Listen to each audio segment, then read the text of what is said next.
released the Epstein files. So Mike Johnson had to call Session back. He had to call the House back. So therefore she came, she showed up, and he had to swear her in. And the first thing she did was sign a petition, and they released 23,000 or 2,300 emails from Epstein. And in the emails, Epstein is admitting Trump knew and is indicting or implicating other people in the emails. Mm. You So know, this is that. the other day when I got off of work, I happened to, just look at the news, and they were saying how, yeah, Trump is 100% involved. Mm-hmm. And what they said, that the only dog that's not barking is Trump. Mm-hmm. This white lady that be representing him, this young girl, she was just like, that information was released to fake news. So it's fake when it's pertaining to your Trump. Right. But it's real if it's something that makes Trump look good. Nah, all these people, all these celebrities got this money, don't know what to do with it, so they went and did something wicked, and they went and created that Epstein Island or all the island. Exactly. So it's a whole conspiracy with a bunch of older pedophile. I don't know whether they're white men, black men. I don't know. All of the files have not been released. These are not files. Let me be clear. These are emails. Emails. The files contain video and audio.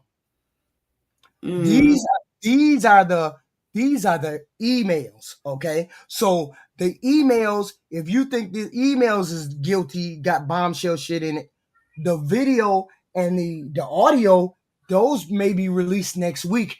That got even more dead because Epstein kept video and audio of all the rooms in his house. Whoa. So he got a bunch of people on tape doing whatever. We don't know who, we don't know where, we don't know who, what, right? But those have not been released. Only the emails that have been, and this stuff was released because this came from Epstein's household records, from his computer thing, his computer stuff. This is what's being released is from his estate, his household estate. The files are the things from the DOJ, the FBI, from all the investigations. That's the files. We haven't seen those yet. Because I know for sure, when he first got into office, right, he signed to release Martin Luther King files, and then someone, or JFK. But why not Epstein? Because you know that you're guilty in there. That's why. That would be crazy. Would it not be crazy if why you didn't get ahead of this when you were the president back then? Why didn't you get ahead of it? That's the whole thing. Epstein went to jail when he became president. He died in 2019, right? So Epstein went to jail, and he was, I don't want to say they gave him a dirt nap or he did his own self in. We don't know right now. We don't know what happened to Epstein.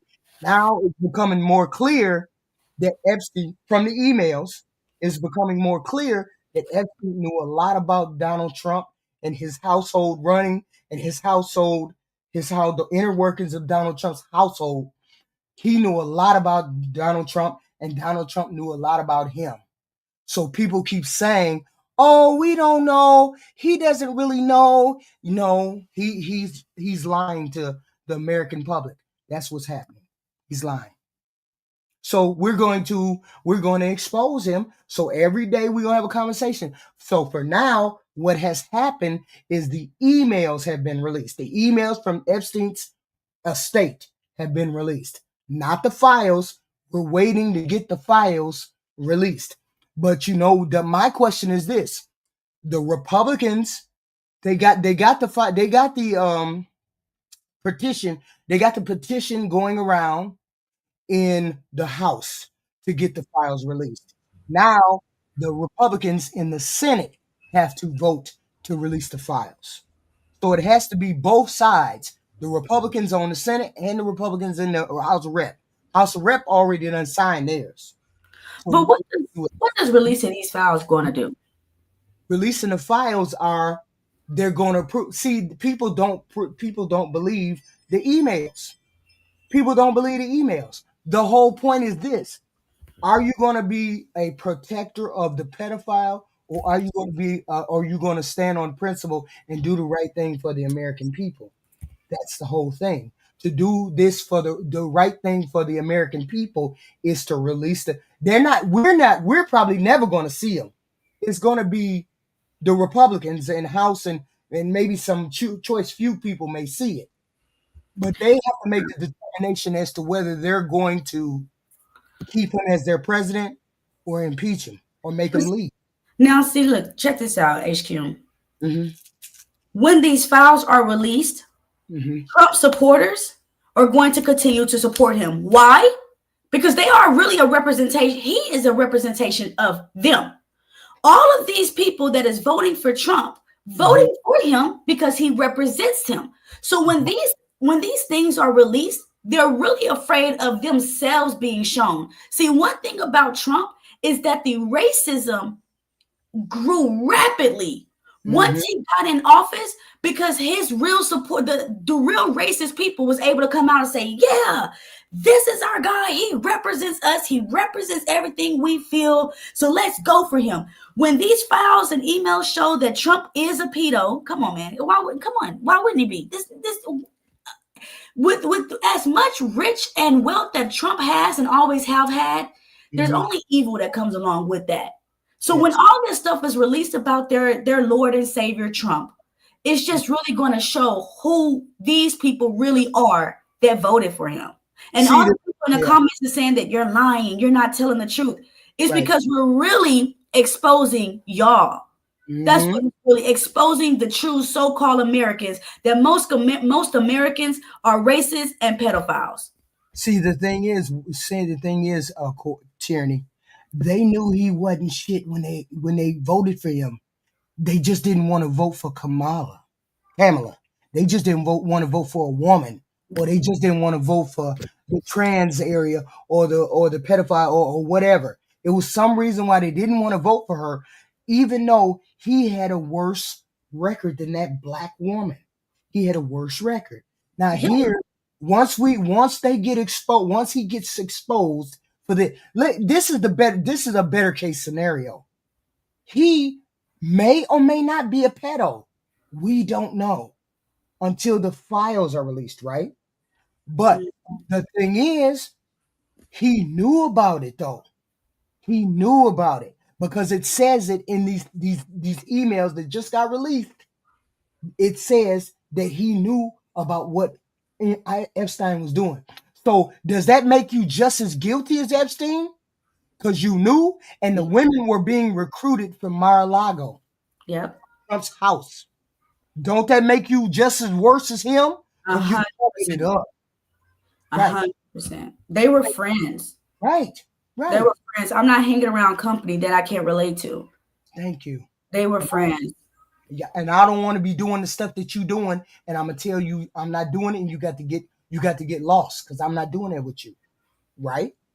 So he knew, and he knew that they were recruiting the women from his Mar-a-Lago, from his place, right? And then so he knew not only was it Epstein doing this stuff, he knew it was other rich men doing this stuff. Of course. So it's either he's covering up for the other rich men too, but he was also in on the sick stuff too. He was also there. So we don't know. We won't know until they release the files. These are with the files, HQ. This is America, and this is why other countries make fun of us. Yep. Because no matter how much truth is in our face, you have Trump supporters that's going to say that's a lie. Oh, well, you know, man, this man is draining this country. He's going to put us to the ground, but people are still going to support the ignorance. Right. They're still going to support the ignorance. So wait a minute. Let's listen to this. Or let's listen to this. See, what are the Republicans going to do? That's the question. I think that there's just such a broader message that for those women, particularly Marjorie Taylor Greene, Boebert, and Mace, I think they are really standing up for women everywhere. And they're saying, they're throwing down the gauntlet of what is acceptable in society. And new this morning, new CNN exclusive reporting on Ghislaine Maxwell, Epstein's longtime associate and now convicted sex trafficker, and her life behind bars. Sources telling CNN she now gets special privileges, including private use of the chaplain's office for visitors, the warden personally helping her send emails, and yes, even unlimited toilet paper. CNN. And she has a pet dog in the prison. She gets phone calls, unlimited phone calls. She gets whatever food that she wants to eat. She has privileges. She's in a minimum. See, take this into account. So this is how I know Trump knew and he knows everything. You know how I know? Because she is serving a 20-year sentence, Tierney. They do not put people who have long sentences in prisons where only short-term prisoners are. They put the short-term, she's in a minimum security prison. That's short-term prison term for people who got a year, 2, and they're about to get out. He's in a short-term prison facility, not a maximum facility.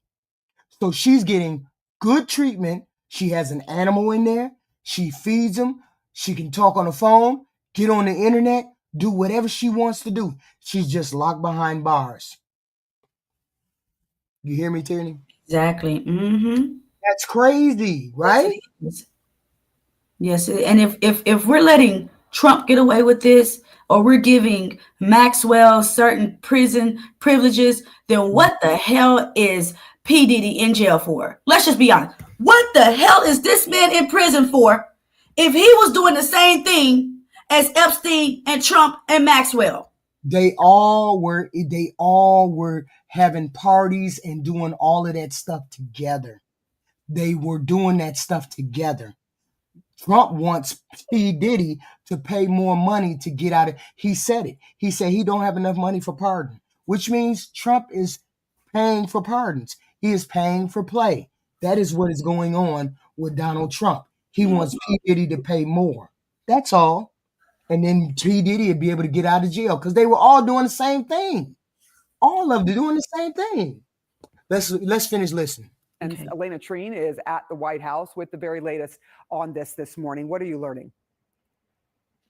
Yeah, look, Sarah, yesterday was a dizzying day of political intrigue, and it really cast a dark cloud over Republican hopes of claiming victory over the government shutdown and passing that bill to reopen the government. Now, the president, of course, signed that bill last night, but it finished off a day that brought new urgency to this issue that he has tried repeatedly, as well as has his team, to try and shrug off, but he just can't shake it. It's an issue that keeps coming back and bringing new information every time it does. And of course, there was those new emails from Jeffrey Epstein. He said he don't know this woman.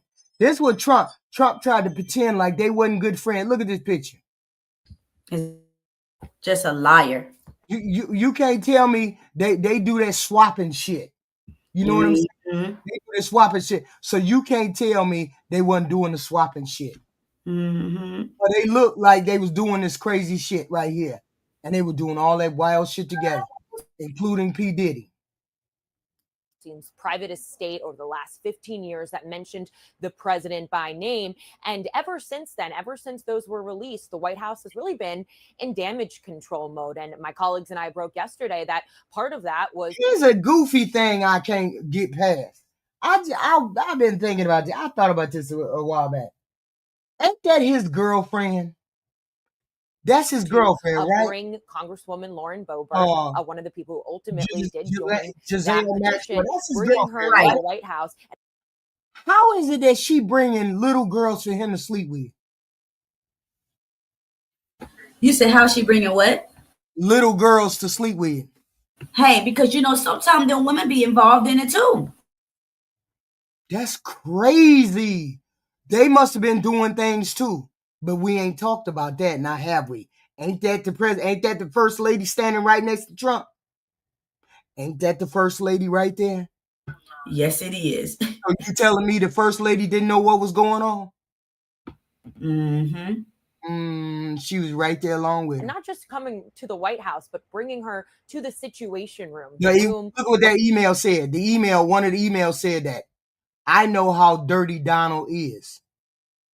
One of the emails in 2018, right when Donald got elected. I know how dirty Donald is. Of course, you know how dirty he is. Where presidents go over war plans to try and urge her not to sign her name. Now, the White House has argued that that was a sign of transparency. Listen to how Caroline Leavitt, the White House press secretary, put it. This girl knows she can lie. Doesn't that show the level of transparency when we are willing to sit down with members of Congress and address their concerns? That's a defining factor of transparency, having discussions with members of Congress about various issues. And I'm not going to detail conversations that took place in the Situation Room, in the press briefing room. Now, look, despite that meeting and also the president's efforts to try and get the Republican Congresswoman Nancy Mace on the phone as well, it was an unsuccessful effort. Both of them, including and then in addition to Marjorie Taylor. See, the White House is trying to get the four Republicans that voted for these files to be released. There's 4 Republicans and the rest are Democrats. So now the petition has been signed. They've been trying to get those 4 Republicans not to take their name off of the petition, but it's too late because they released it yesterday, so it's too late. But they were trying to pull them into the office, pull them into the White House, and make them take their name off of the Epstein petition, but they wouldn't. Green and Thomas Massie all ultimately signed it. I wouldn't be surprised either, Peter. Now this signature has 218 votes, and the House Speaker, Mike Johnson, said that they will get a vote on that next week. And to be clear, I want to be clear in all of this, that these new emails do not appear to pose any new legal implications for the president. The White House and the president have repeatedly denied any wrongdoing, and the president has not been charged with any crimes as it relates to Epstein. But all of this just continues to bring new urgency to that question of why isn't the president releasing these, particularly after he and his supporters for years had argued that the files must be made public. And really, why isn't he willing to release these and get justice for these victims who have been trafficked and abused by Epstein? And so the question is, will he release the files? I don't know. Are we waiting for him to release the file? Yes, we are. So here, hold on. Oh, wait a minute. No, I'm not even going to put that one on there. That's too crazy. I was going to put something else on, but no, I don't want him to. I don't want to be. This is a girl. This is my girl. I like her. I like her conversation because she gonna say what she want to say. Her that people may not like Jasmine Crockett, but she come out there and say what she want to say. That's for sure. Joining us now, Democratic Congresswoman Jasmine Crockett of Texas, a key member of the House Oversight Committee and the House Judiciary Committee as well. Congresswoman, thanks so much for joining. So, you are familiar with her, right, Tierney? Very. Okay. Judiciary Committee as well, Congresswoman. Thanks so much. Yes, you all make sure you hit the like button, subscribe button over there at Tierney's channel over here at HQ Reacts. Hit the like, share, and subscribe, please, and thank you. Much for joining us. What stands out to you from these emails that were publicly released by the committee today? Yeah, so number one, it is clear that he knew what was going on, which I think that he's kind of alluded to that at some point in time, because the president said that he was trying to kick Ghislaine out of Mar-a-Lago because it seems like that's where girls were being recruited from based on information that we have.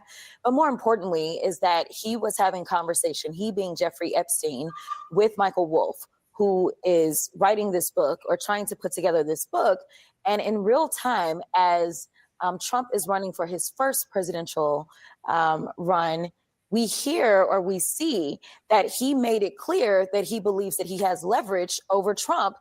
And he said that a Trump regime would basically open up this is me paraphrasing. This is not exactly what it said, but basically it'd be a free for all. And as we've seen, especially in this second term, it's been a free for all where Trump has absolutely pardoned some folk that we know are terrible, and we are waiting on him to pardon Ghislaine Maxwell. I think that that's coming up soon too. Yeah, Okay, hold on.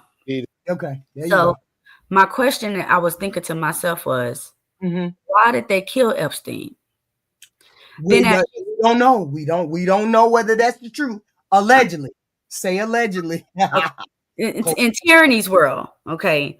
I feel as though they might have, it was foul play. And then with what she just said, Mhm.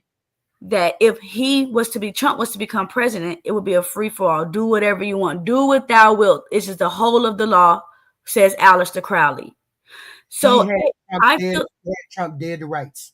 He had him dead to rights. yes, I feel that if Trump would have became president during Epstein living, then Epstein would have blew the roof off of a lot. He knew did. He was alive for just a short period of time, during and then because Obama was president. Obama was president from 2008, so 2009. So 12 to 16 to 17, and Epstein didn't get arrested until I think 2018. Trump was in the middle of his pregnancy. In the middle of his presidency, he got arrested, but Epstein took a dirt nap in 2019. So he was only alive for, I want to say, a year and some months or something like that. Yeah. So yeah, we don't know. We don't know. Allegedly. Yeah, Congresswoman, let's take a closer look at that email from Epstein where he writes to the author Michael Wolff saying this, and it's a direct quote, redacted victim, the name was redacted. Mar-a-Lago, Trump said he'd asked me to resign, never a member ever. Of course, he knew about the girls as he asked Ghislaine to stop. See, right there. Trump knew about the girls as he asked Ghislaine to stop. Stop what? Stop coming to Mar-a-Lago and taking his girls. Wow. Obviously, we don't have That's what that means. the full context here, but I'm curious, how do you read this specific email and what it means? Yeah, I think that it is Thank you. showing that he was Ain't this reminding you of R. Kelly? Listen, how are these little girls even getting to this house? Their parents must be putting them up for sale. This is the hypocrisy. So we done locked R. Kelly up for doing the same thing that Trump is doing at Mar-a-Lago? Told you they all We're mad at Epstein for doing the same thing that P did. Look, so listen to this. Listen to this. What color are Diddy and R. Kelly? Exactly. On the same thing. Exactly. But you didn't see none of them going to jail for it, now did you?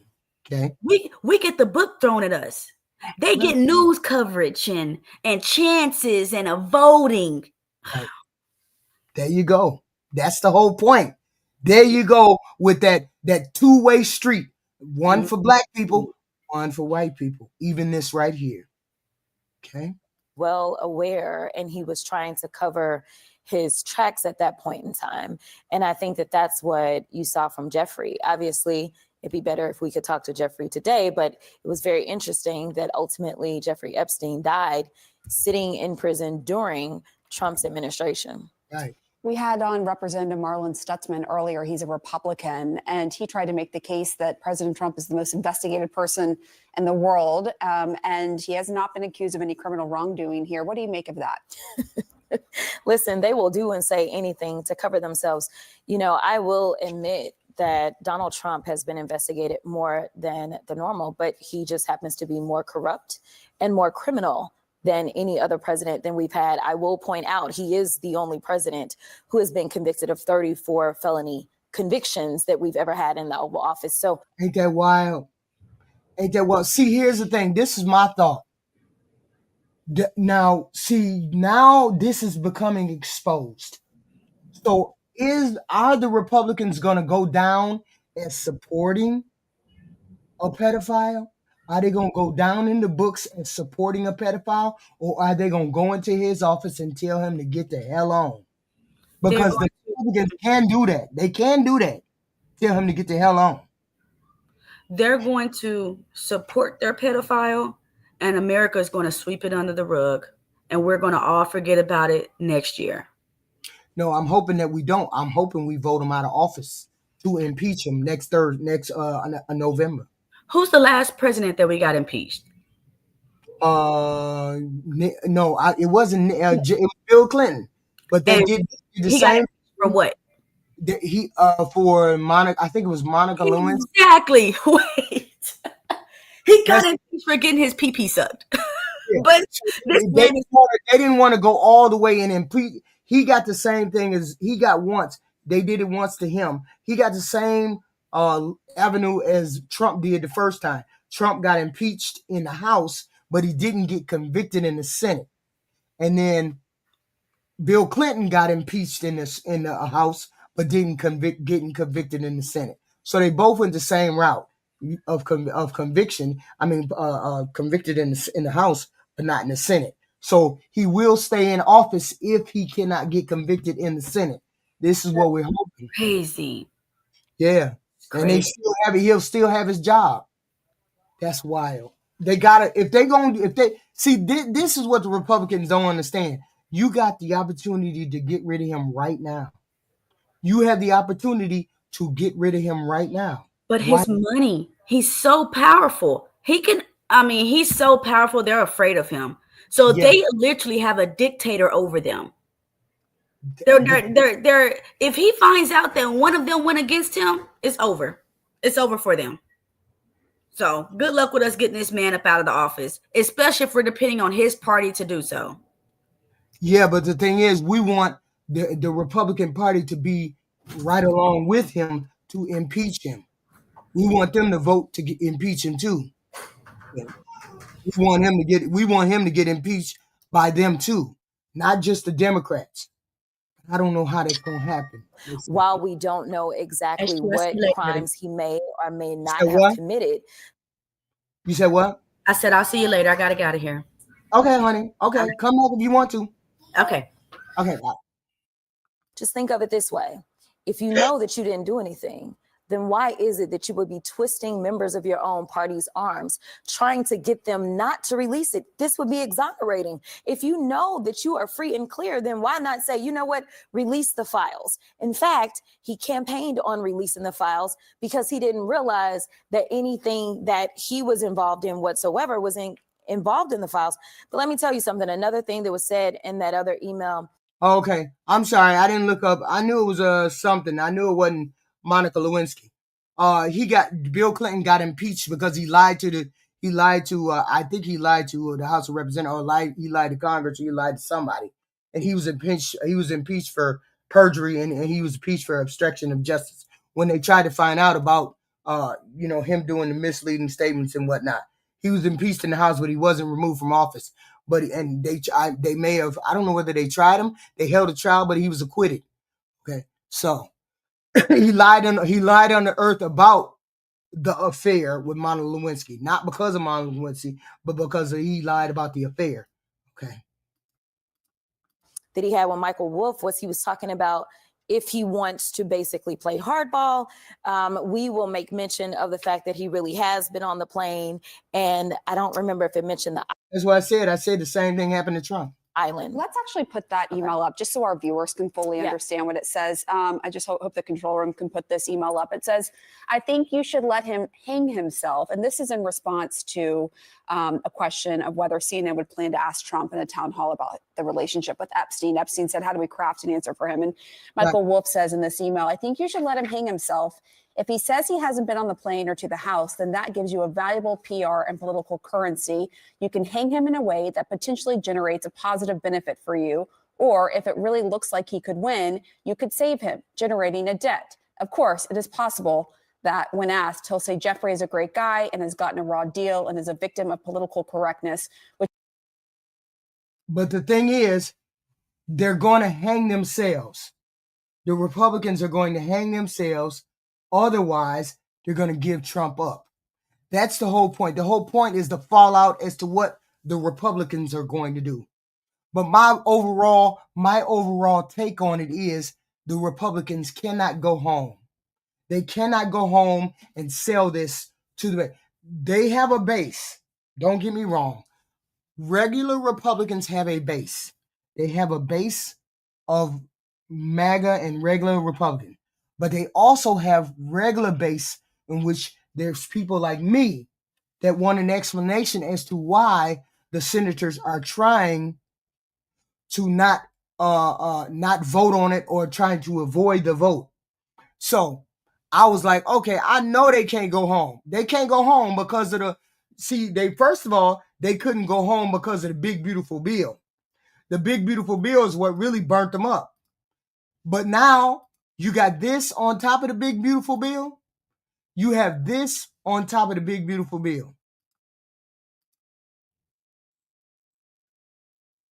Represent us.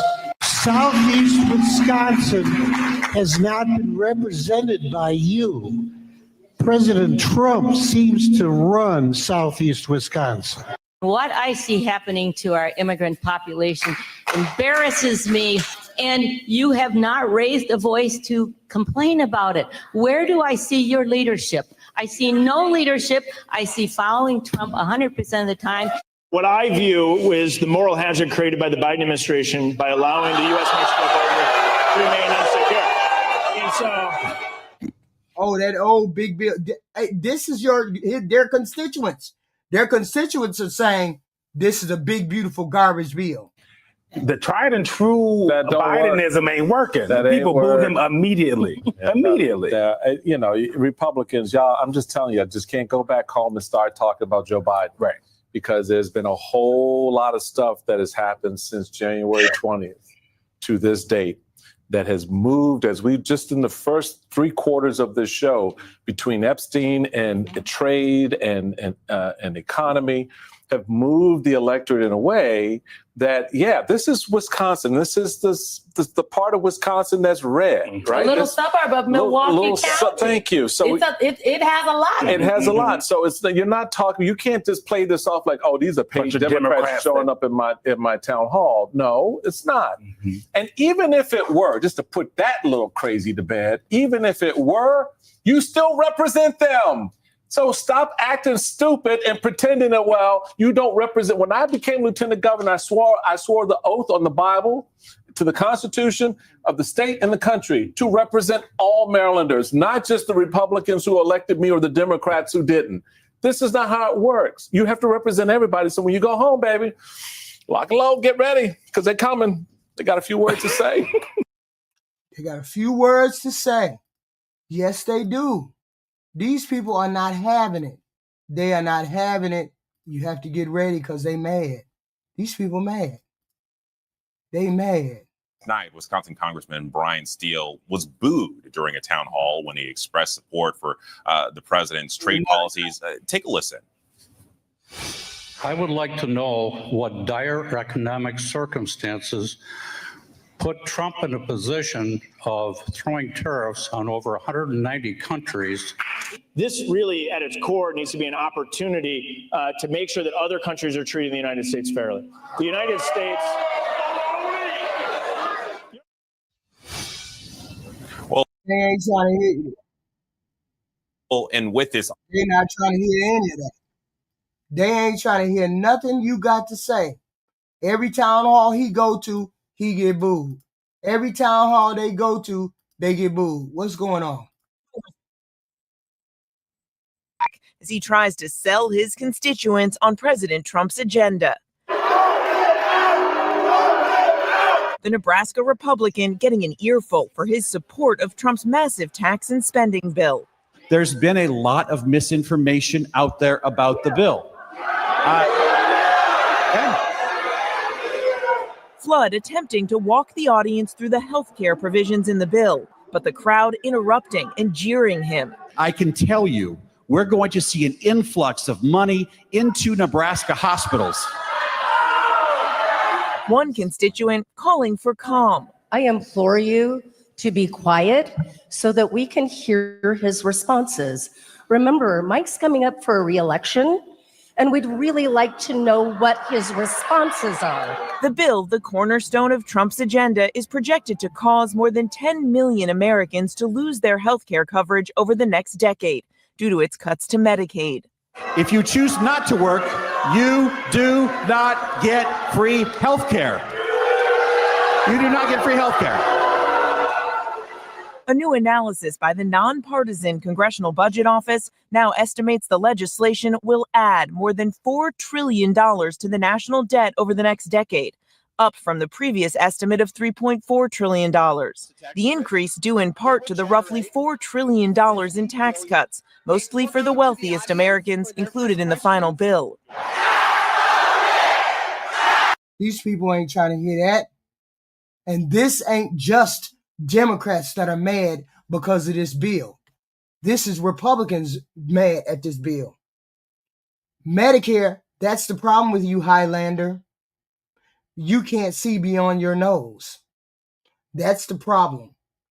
Just because you can afford health care doesn't mean everybody can afford health care.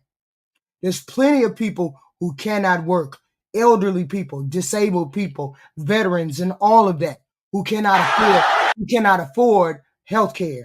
But it wasn't just the legislation sparking outrage. One man pointing to the January 6th attack on the Capitol and Trump's pardons of more than 1,500 people involved. You said in Seward that you were not a fascist. Your complicity says otherwise. Have you ever spoken out against this administration? Sir, I want to be very clear with you. They can't go home. They can't go home. Hey, Penn. Hello, Penn. Much love, HQ. How you doing? It's been a while. Fine. I'm going to go over these town halls. Yes. I want to comment on some of this, if you don't mind. Okay. Yes. I just want to say that I respect. See, I'm neutral. I'm not Democrat or Republican, but I have to acknowledge that I respect the fact that the Republicans refuse to grant health care to the illegal aliens, and they refuse to grant more of our tax revenue to LGBTQ programs in foreign nations. Yeah, but see, that's the thing. We're not focused on those things. Today is about the Epstein files, not the. Yeah. Let me speak about that because I'm glad you brought that up. Please. Yeah, we need to see who is in these goddamn Epstein files, man. So Really.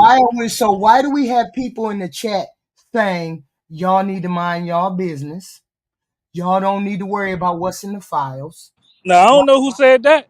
No, I'm saying that's the general sentiment. What do you say to people who say we don't need to see that? What do you say? No, we need to see that so we can protect our babies, man. Really, we need to know who was engaging in this goddamn pedophilia, man. Pardon my language, this pedophilia. Yeah. We need to know. Now we need to know, regardless of party, regardless of, like I say, this is a non-partisan issue. When it comes to protecting the children, this is a serious issue. So I don't pardon my language, I almost use profanity. I don't care if you're Democrat, Republican, Independent. If you target our children, you will be held accountable. So yes, we need to see these Epstein files, man. Really. See, here's the thing. They released the emails yet the day before. They released the emails. These are just emails. These are just communications from Epstein's estate. These are not the actual files. The files have not been released yet. These are the emails from Epstein's estate. So we're awaiting the files. And some of the Republicans are blocking the files. The files contain video and audio. These are just emails that we're seeing now. These are only emails. So you see how let me address that because you're making a great point. Have the Republicans' names that are blocking the release of these files, have their names been disclosed? I don't know. I haven't gotten to that part, so I don't know. I think they do the voting on it next week. So I'm not sure who's against it right now. They're not saying anything now, but there are going to be some that go against it. We know for sure. So let me just say this. If the Republicans whose names well, if their names have indeed been disclosed, the Republicans that are blocking the release of the Epstein files, on your own behalf, for the sake of all of our children, call their offices. When I say they, I'm talking about the Republicans in Congress and Senate that are working against releasing these Epstein files. Call their offices on your own behalf and on our children's behalf and ask them, hey, why are you trying to block these files from being released? And demand that these files be released, really. Right. Whether you live in a congressional district or not, whether you live in a Senate district or not, call their offices as a U.S. taxpayer and demand that the Epstein files be released. Right. It's daily. Call more than once. Call every day. Right. Call every day. Call as many times as you like. Call as many senators as you like. Exactly. And we want them all. We want it all released so we can get it out in the open, because these people are still walking among us. Exactly. These people are still out here walking among us in X, Y, and Z. So no, we're not just going to allow you to just push this under the rug. We want to know what senators are helping this president keep this under wraps. Exactly. So you know what happened to Nixon, right? They went into his office and said, hey, this Watergate is getting out of control. You got to go, right? No, I'm definitely familiar with the Watergate scandal for sure. So my thing is, why they can't do the same thing with Trump? Tell him this thing got way past what you are. You are making a distraction for the White House. You are making it too toxic to be the president. Nobody respects you. Nobody is going to respect you. You need to resign. What do you think about that? And that's the thing. I just want to see the Epstein files so I can know who's actually involved, because right now we are forced to speculate. We don't know who's involved, who's not involved. We need to see the files so we know exactly who is the culprits. Who are the culprits of these atrocities? We need to know. Right. That's the thing right there. They claiming themselves to be patriot. They claim themselves to be moral leaders. Then they should be telling the truth about these people. They should be telling the truth about their president. They should be saying, hey, Mr. President, you need to resign. You need to do X, Y, and Z, because this is not what we want to see as a president. People of color, queer folks, immigrants, veterans, people who are hungry, people without shelter, children experiencing poverty. That's just a partial list. You will deny all of this. We know the truth. Yes. We see, we know what you've done, we vote, and we will hold you accountable.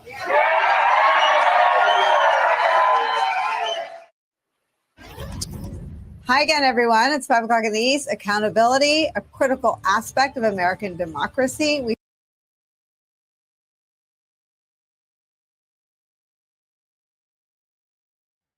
Are we going to get transparency from our leaders, or we're not? Are we going to deal with the lying? Are we going to push it under the rug? Are we going to let these people walk among us? Are we going to let these people know that they cannot allow this person to stay in office? That's the thing. Can we allow it? Can we not allow it? What do you think? Hold on. I got to change this out, because this is the way it has to be, guys. We have to make a stand somewhere. I get it. Some of y'all love them. Y'all some Donald Trump, but that's not the way it's supposed to be.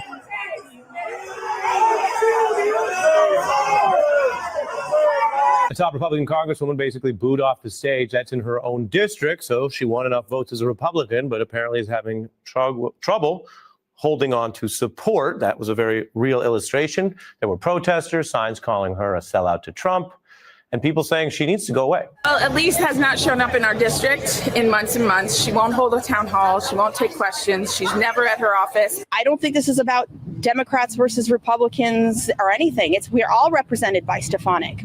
That is in a swing district in New York. If you go over to bright red Wyoming, another Republican jeered at a town hall, including over issues we were covering tonight, the genuine concern about the Trump DOJ's handling of the Jeff Epstein case and other Trump issues.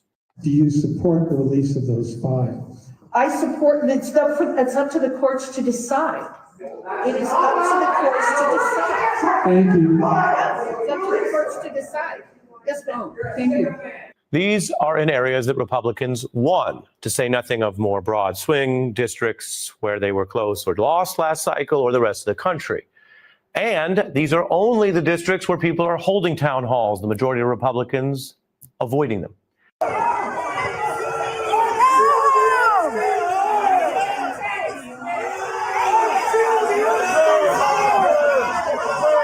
A top Republican congresswoman basically booed off the stage. That's in her own district, so she won enough votes. We gonna do the brother. What's his name? He went.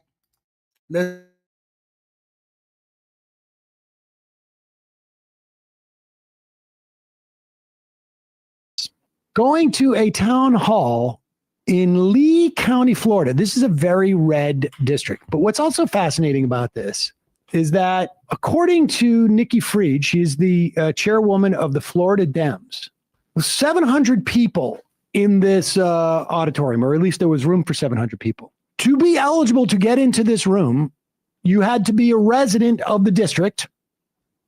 You could only sign up a certain amount of people per family. So you basically have a pre-screened audience. Again, deep red district, no outside the district people in there.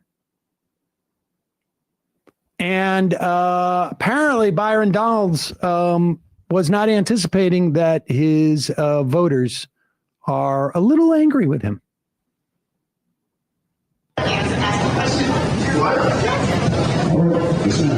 Do you approve Elon and Doge invading our Social Security files? All right, pause it for a second. The question was, do you approve of Doge and Elon Musk invading our Social Security files? Elon and Doge invading our Social Security files.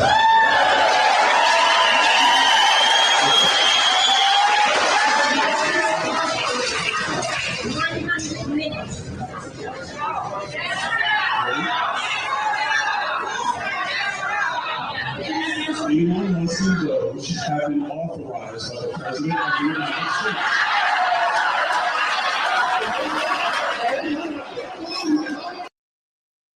See, the problem is the Republicans seem to think everybody is stupid and the gaslighting works.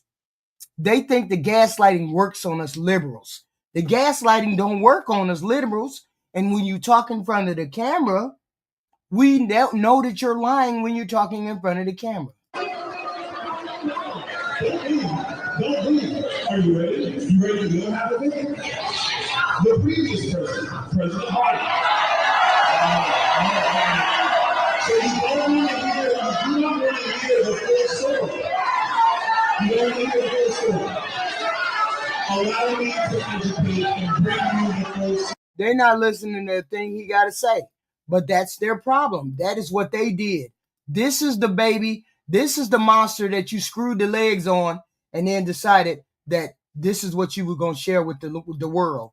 This particular Mace kicked off her bid for governor of South Carolina with a town hall in Myrtle Beach. This was last night. And she was met with a friendly audience as she sought to align herself with President Trump's policies, saying she is prepared to be a, quote, super MAGA governor, and says she will be like Trump in high heels, in her words. It's still not clear if she has won the president's endorsement, though. CBS News congressional reporter Torian Small joins us now with all this. Torian, great to see you. Mace is, as you know, joining a very crowded candidate pool. Let's see. For this crowded race, as you mentioned, about 5 notable.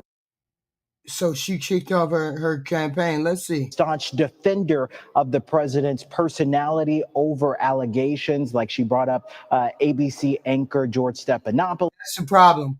You all only know gaslighting. Republicans only know gaslighting because they got an electorate whose IQ is not above 70. So when your IQ is not above 70 and that's your electorate, then they believe everything you say. We don't believe everything people say. And most of our tent is nuanced. Okay, there's nothing nuanced about the MAGAs. There's nothing nuanced. You believe everything you hear. This is the last one that I got. No, this is not the last one. This is the one thing we have been waiting for. We have been waiting for this. People have been waiting days for this. Let's look at it.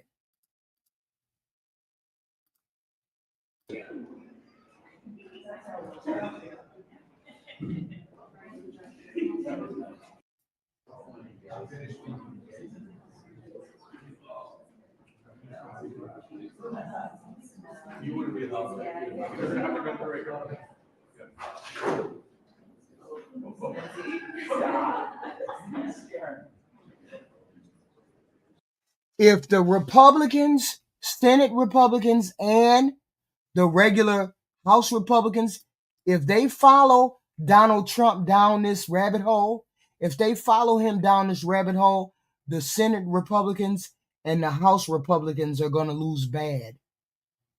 If they follow him down this rabbit hole, they're going to lose bad. That's the problem.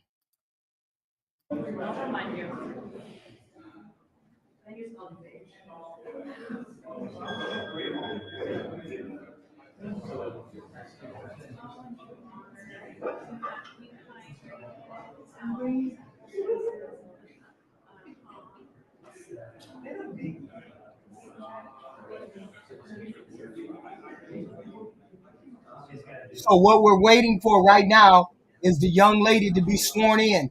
And everybody's been waiting to get sworn in. She's being sworn in right now.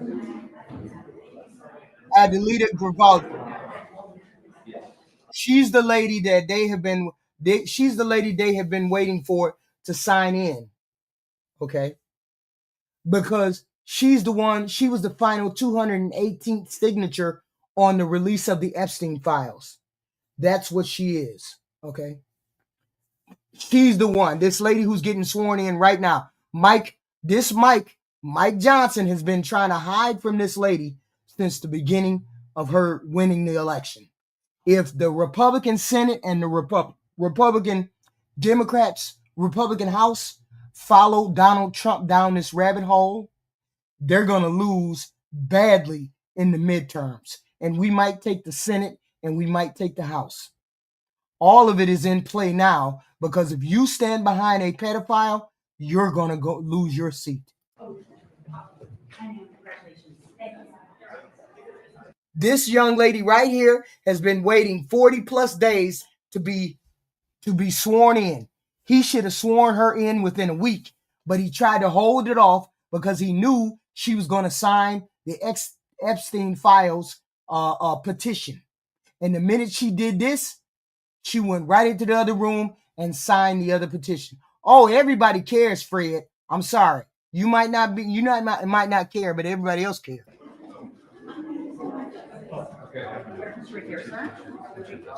I like that. Okay, there you go. Perfect. Yeah, okay, sir. You can Okay, find it. so we'll do this. We're going to raise your right Oh, hand. just a little bit. Thank you. Okay, so we pose. Proposing.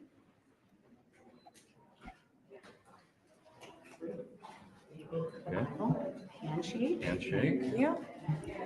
We'll leave the camera to it. Wow, that's a big one. Why did it take so long to get sworn? Thank you guys. That would be another, that would not be my question. This is look, I really like this lady. She's going to be an excellent member of Congress. She's a great person. I just told her on the way in that she fills her father's shoes, or she's going to try. We winning right now, Brian. We starting to win. We starting to come around the corner. Here's the thing. The Democrats don't have a solid message. They don't have a solid leader. Once they have a solid message and they have a solid leader, the Republicans are going to look crazier, even crazier, because they're putting themselves in a position to go down a rabbit hole with a pedophile. Who voluntarily does that?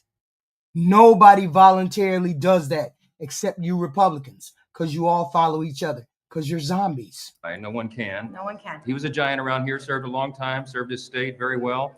I served under him in the Natural Resources Committee. Yes, I don't know what side you're on, mercenary, but every time I talk to the Republicans or the MAGAs, the first thing they say is we don't like the gays, the trans, the browns, the immigrants, the illegal aliens. We don't like none of it. We hate all of that.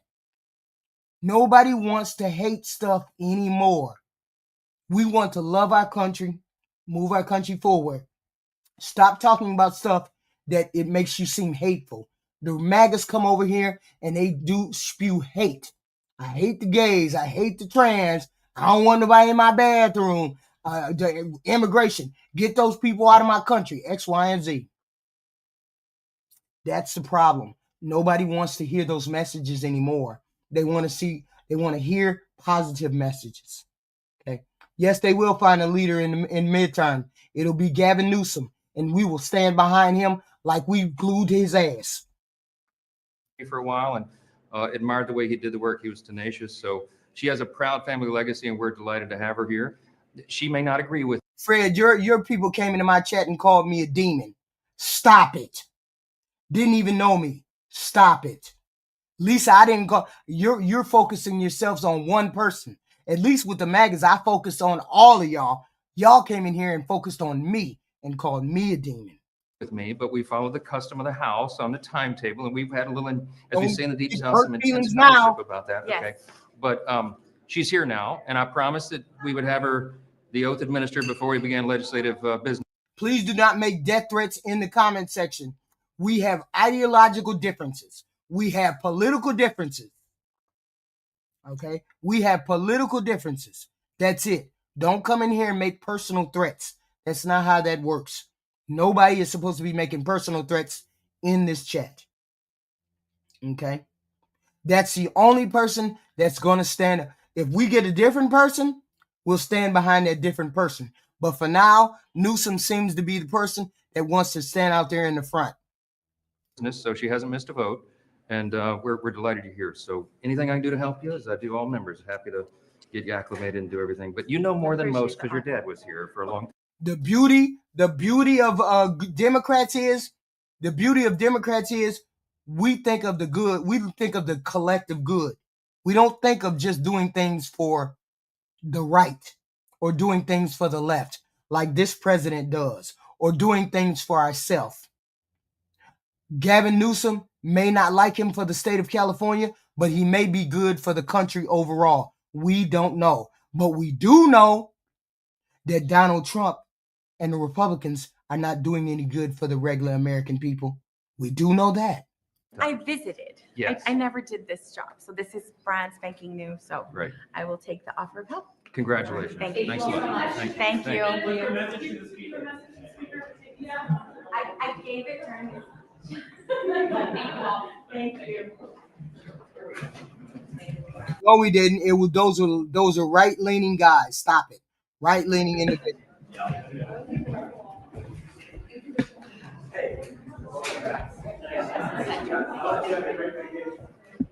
Oh, here we go.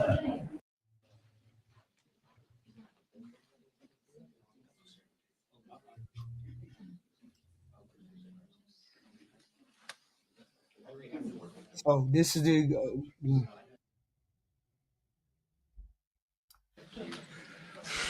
Okay.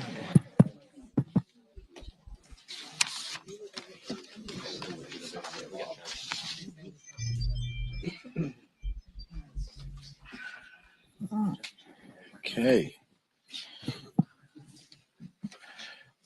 Okay. I'm Congressman Adriano Espaillat, chair of the Congressional Hispanic Caucus. Today, nearly 1 million Arizonians finally regain their voice that has been illegally denied to them for far too long. 2 months of delay was not just unprecedented. It was unacceptable. I think it was illegal. The Constitution guarantees representation, and all of us in the Congressional Hispanic Caucus, including now Adelita Grijalva will defend that. We will defend that. Adelita Grijalva swearing in 50 days after she won an election strengthens our fight for the environment, for environmental justice, for Latinos across America as they face an assault like no one has ever seen before. It strengthens working class families, affordable health care, and of course, it will bring transparency on the Epstein files. Every vote counts in America. Cada voto cuenta. Republican excuses have run dry. It's time to bring a vote on the Epstein files to the floor and stop hiding the truth to the American people. That's all they want, the truth. The American people deserve the truth.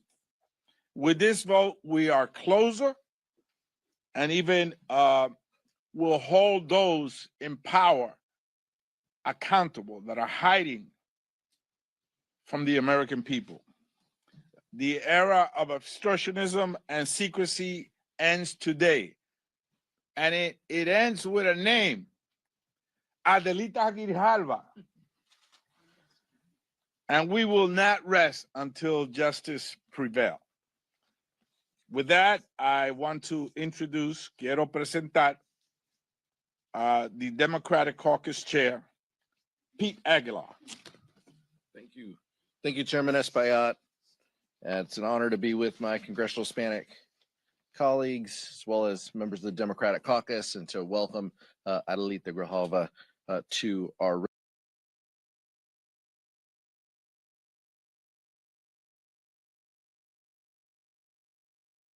I asked a question, or I heard somebody have a question the other day.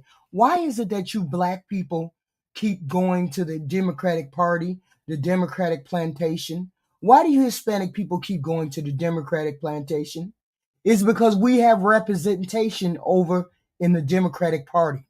We have leaders over in the Democratic Party. We don't have those kind of leaders over in the Republican Party. The Republican Party is about rich people and tax cuts. It's never about helping the unfortunate. It's never about helping the poor. It's never about helping people who need it besides everything else. That's the whole point. You all think of it as a plantation. Unfortunately, you're hoodwinked. Not one, and I keep asking this, and I'm sorry, I meant to ask it. Someone please put in the chat, one of you MAGA people, please put in the chat what the big beautiful bill has done for you. Please don't say anything about a tax cut. Don't say anything about a overtime.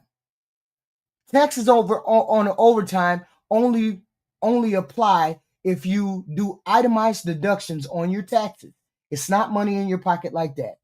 It's about doing itemized deductions on your taxes. And most people don't do itemized deductions on their taxes. They take the standard tax. So it doesn't apply to you dingbats who keep saying, we don't get no tax on overtime. That doesn't work for you because you only do regular standard tax deductions in your taxes, not the itemized deductions. So stop it. So that's not something that the big beautiful bill did for you all. Not all of you all work for taxes or tips. So that doesn't work for most of Americans. So stop it.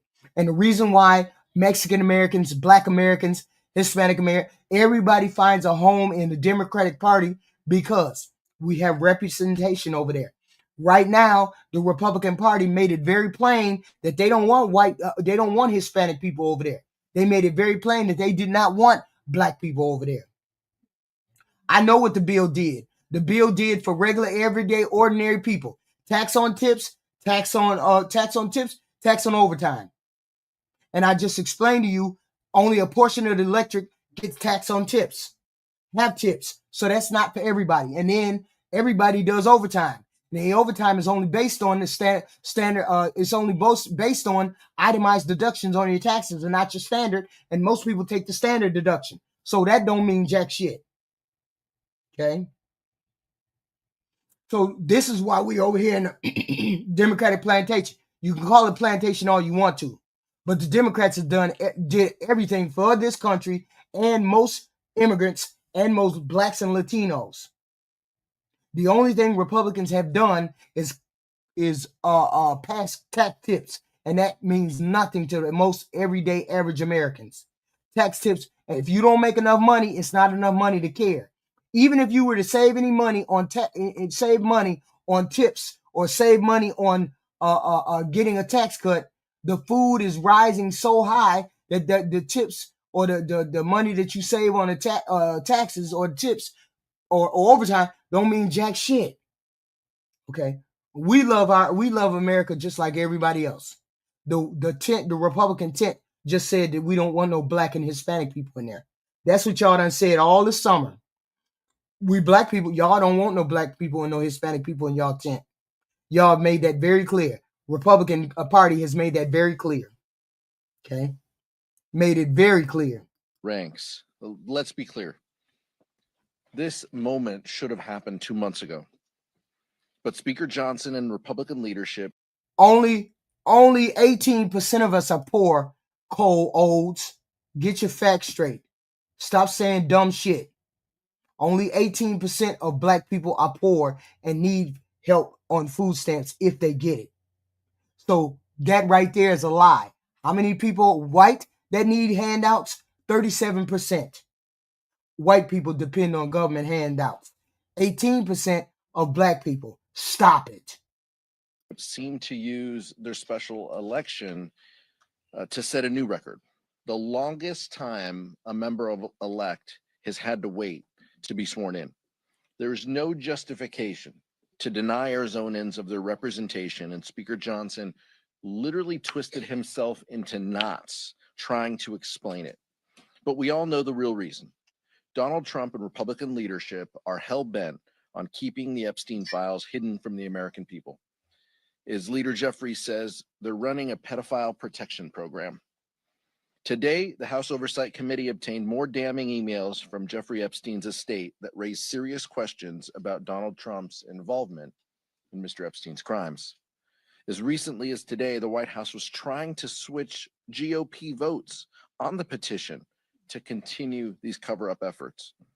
Now, with Representative Grijalva in Congress, we will have the votes necessary to force transparency and accountability. And importantly, Arizonans will finally have a member who's able to carry out their work to represent their interests and to be their voice in Congress. I'm proud of the work Congresswoman Grijalva has already done for her constituents while being wrongly kept out of Congress. She has gone above and beyond, and I look forward to working with her in the years to come as we lower costs, save healthcare, and improve the lives of the American people. With that, I'd like to now introduce a ranking member on the Small Business Committee, Nydia Velázquez. Thank you, Mr. Aguilar, and Adriano Espaillat, Chair of the Congressional Hispanic Caucus. Speaker Johnson has finally sworn in Adelita Grijalva, and the people of Arizona's 7th Congressional District once again have representation in Congress. For 7 weeks. Beef being high is a perfect storm. You paying for the beef, getting the beef, raising the beef, cattle herd numbers are down. It's a perfect storm for it to be shitty. Beef is gonna be high. The Speaker left the people of Arizona 7th without representation, without access to constituent services, and without a voice here in Washington. It was a cynical, shameful, and unprecedented. And why is it that people keep saying, "Oh, Trump is so good. He is so good." What do you mean he is so good? And he ended up getting these farmers screwed over. How is it that people can see the best of it right now, but they can't seem to figure out that this is the worst that has happened to some of the American people is this farming stuff? Why they don't see that? The left-wing president of Colombia. And man, this guy is a real one. This guy, he showed up to the UN event in New York City, and then he went outside and joined anti-Trump protesters. And he also said, I think he was out there saying like Netanyahu should get arrested, Israel's a criminal state, Donald Trump should be in prison. He was saying shit like that. I don't remember all the specific things he said, but he was saying stuff in that vein, right? He was screaming through a megaphone, all that stuff. He was with the protesters. And then Trump and Rubio decided fucking revoke his visa and kick him out of the country. So they did that, but here's the thing. That was illegal. That's illegal. You're not allowed to do that. They have diplomatic immunity. You're not supposed to be able to go after them for their political speech. That's what it was. It was political speech. So that was a big deal. And then as Trump was blowing up all these boats, is still blowing up all these boats off the coast of Venezuela in the Caribbean, Gustavo Petro came out and let everybody know, hey, one of those ships that you bombed was a Colombian ship, and it was a fucking fisherman who was on it. And now you're murdering innocent people. So now he's taking the gloves off, and he is fucking leading the charge against Trump. And it is an amazing thing to see. He's got balls, man. He's got balls. Because we learned that not only are they planning on doing regime change in Venezuela, but the plans that were drawn up included bombing places in Venezuela and bombing places in Mexico and Colombia. So they are directly threatened right now, and he's still out there spitting fire and telling the truth. So look at this. Colombian President Gustavo Petro, quote, a clan of pedophiles wants to destroy our democracy, to keep the Epstein list from coming out. They send warships to kill fishermen and threaten our neighbor with invasion for their oil. They want to turn the region into another Libya full of slaves. God damn, y'all. God damn. This dude, he's spitting. He's spitting. All right, so I'm going to play, let's play some of this speech here. I haven't seen this yet, obviously speaking in a different language, but I'll read it for you as we go here. A clan of pedophiles wants to destroy democracy in Colombia. Facts. Un clan de pedófilos quiere acabar la democracia en Colombia. Duro, sí. Harsh, yes, but that's the reality. Esta la realidad. And to keep the list from coming out, talk about the Epstein list, they send warships to kill fishermen from this city and threaten the neighbor, talking about dictator and so on. Oh, somebody's holding up a no genocide sign. I think that's, you guys tell me, but I think it's like no genocide sign. Threaten our neighbor, talking about dictator and so on. As if the people of Colombia would applaud an invasion of their brother, which is not the president, but the people of Venezuela. When would we ever be so treacherous and sold out, betraying our own blood, or the people of Ecuador, of Panama, or the people of Venezuela? They are our own people. So they want the president to do what the coward Ivan Duque wanted to do, to lend Colombia's land, so that from there they could invade a brother country that shares the same history as us. Because Bolivar was born there and came to die here in this city. It cannot be. A president of Colombia that would do that would be cursed by future generations. He's saying, if I sell out Venezuela, if I support a war against our brother, Venezuela, then I'd be selling out and I'd be cursed for generations. Because you would never be forgotten as a traitor.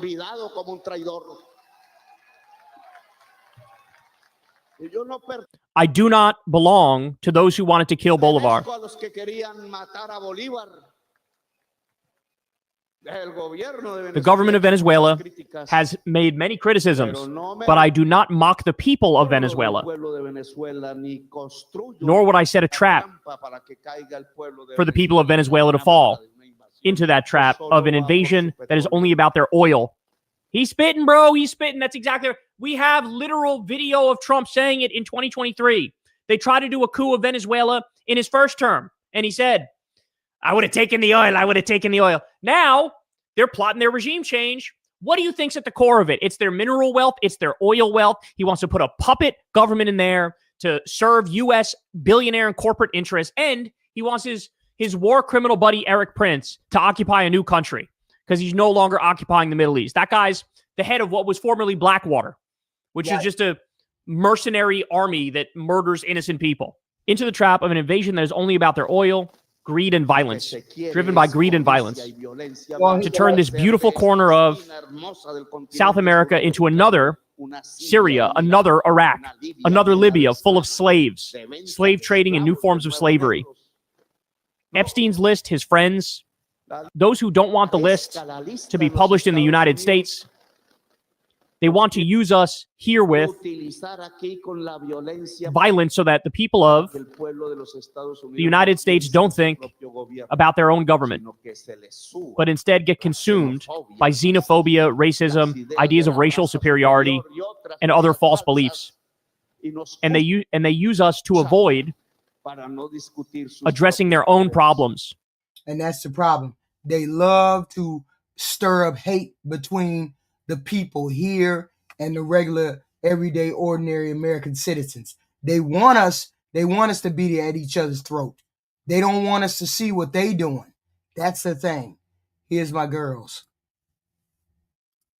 MAGA is in absolute shambles with the drop of the Epstein files, and the parallels between MAGA men and the Nazis are coming in, and science is proving that there is a micro penis link. Stay tuned. This is going to be piping hot tea first, right out of the gates. We have MAGA apologists, and now I guess this is really disturbing that a woman could say this. Agree. This is Megyn Kelly. And she is moving the goalposts on what consent is, on what pedophilia is. Play the clip. For Epstein, I've said this before, but just as a reminder, I do know somebody very, very close to this case who is in a position to know virtually everything. Not everything, but virtually everything. And this person has told me from the start, years and years ago, that Jeffrey Epstein, in this person's view, was not a pedophile. This is this person's view, who was there for a lot of this, but that he was into the barely legal type. Like he liked 15-year-old girls. So isn't that pedophile? So if they're 15, it's not pedophile, but it got to be 8. Is that what it is? 15 is not a pedophile. No, Carlos. Not Carlos. Don't do that. Don't do that. Don't put this on the Democrat. We talking about your pedophile president. Don't do that. Don't come in here bitching about the Democrats. This is about your president. And I address your president. Don't address Democrats. Address your president. Realize this is disgusting. I'm definitely not trying to make an excuse for this. I'm just giving you facts. That he wasn't into like 8-year-olds, but he liked. That's what they're planning to do. They plan to make a regime change in Venezuela so they can have control over the oil. The very young teen types that could pass for even younger than they. You see what I mean, Carl? You see what I mean? No, you see what I mean, Fred? You see how you maggots come in here and call me names? You see how they do that? And then you wonder why I call y'all maggots? This Carl S. is exactly what I'm talking about. Come in the room calling people names. Were, but would look legal to a passerby. And that is what I believed, and that was what I reliably was told for many years. And it wasn't until we heard from the right ain't no pedophiles war, baby. Your president is a pedophile. Your president was friends with a pedophile. Address your president. War, baby, what do you have to say about your president? What do you have to say about your president? Carlos, what do y'all have to say about your president? Pam Bondi that they had tens of thousands of videos of alleged. We have proof. We're not finna do that. You're not finna gaslight us. You ain't as good as Donald Trump. Stop trying to gaslight us. You ain't as good as he is. Forgive me, they used to call it kiddie porn. Now they call it child sexual abuse material on his computer that for the first time I thought, oh, only to an idiot, Carlos. Oh, no, he was an actual pedophile. I mean, only a pedophile gets off on young children abuse videos.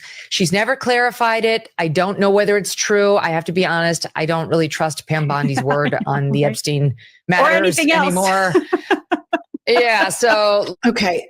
So let me just tell you, if you know somebody who was in Jeffrey Epstein's inner circle, who is trying to make split hairs about the age gap in certain victims of rape, and then you're repeating that as though that is a credible person, what you're repeating is the mindset of all of the people within this pedophile cult ring. And Trump, who she, defends, and it's a hill she'll die on to support this man, on Howard Stern and other places, he basically doesn't think a 12-year-old, a 13-year-old is off limits. I have read a bunch of what Jeffrey Epstein reportedly said and how he justified his behavior, and he justified it exactly like this. Well, in certain parts of the world, the age of consent is younger. So having sex with younger girls, it's just an arbitrary construct. This to me falls so flat on its face, and there is zero justification for this. Full stop. But it's unbelievable. And I just think that there is an effort that women are playing in this regime to use their gender to help justify the objectification and the discussions of the erosion of civil liberties for women. And it's not just this administration. We see institutions that are engaged in this as well. Same thing. This is what Megyn Kelly is doing. She's trash. Megyn Kelly is trash. She's trying to make a distinction that really ain't a distinction. 8-year-old, 5-year-old, 15-year-old. They're still children. Okay. These files need to be released. Let's just be clear. These are not the files. Y'all hit the like, share, and subscribe button. We have this content every day. We have content right now, and we'll have content later on at 10 o'clock. Later on this evening, we'll have more content. But hit the like and the share button, please and thank you. They're trying to come up with ways to justify this. We're not talking about Democrats. Get off the Democrats. Stick on the fact that your president is a pedophile. Stay on that. Stay on that. Stay on the fact that this is your pedophile president. Stay on it.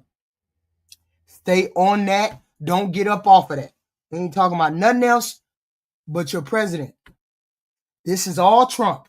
All Trump, all Epstein. This is your pedophile president. Don't get up off of it. Don't try to pivot, because y'all love to pivot to everything else. Y'all love to pivot. You maggots love to pivot. Instead of standing on your square, that's why I say you Republicans don't stand on nothing. You don't stand on anything. You hate. And then when somebody want to call you on the carpet, you're always turning around saying Obama, Biden, Harris. You're always saying everybody else except your president. Your president. You never do any pushback for your president. You're always caping for your president. You never have any pushback. That's why y'all stand on nothing.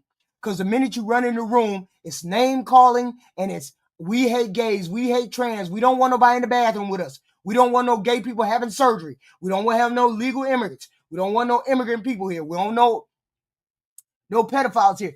All this cultural bullshit that never puts the country first. Y'all never stand on nothing. You don't stand on nothing. You have nothing to stand on. When people turn to me and they say, what do you believe in? What did the Democrats believe in? The Democrats believe in helping the poor, the elderly, the handicapped, elderly, handicapped, our veterans, and poor children. That's what we believe in. What do y'all believe in? Oh no, we believe in not letting the gays in our house. Who the fuck cares about gays in our house? Oh, I got this convergence. I got this.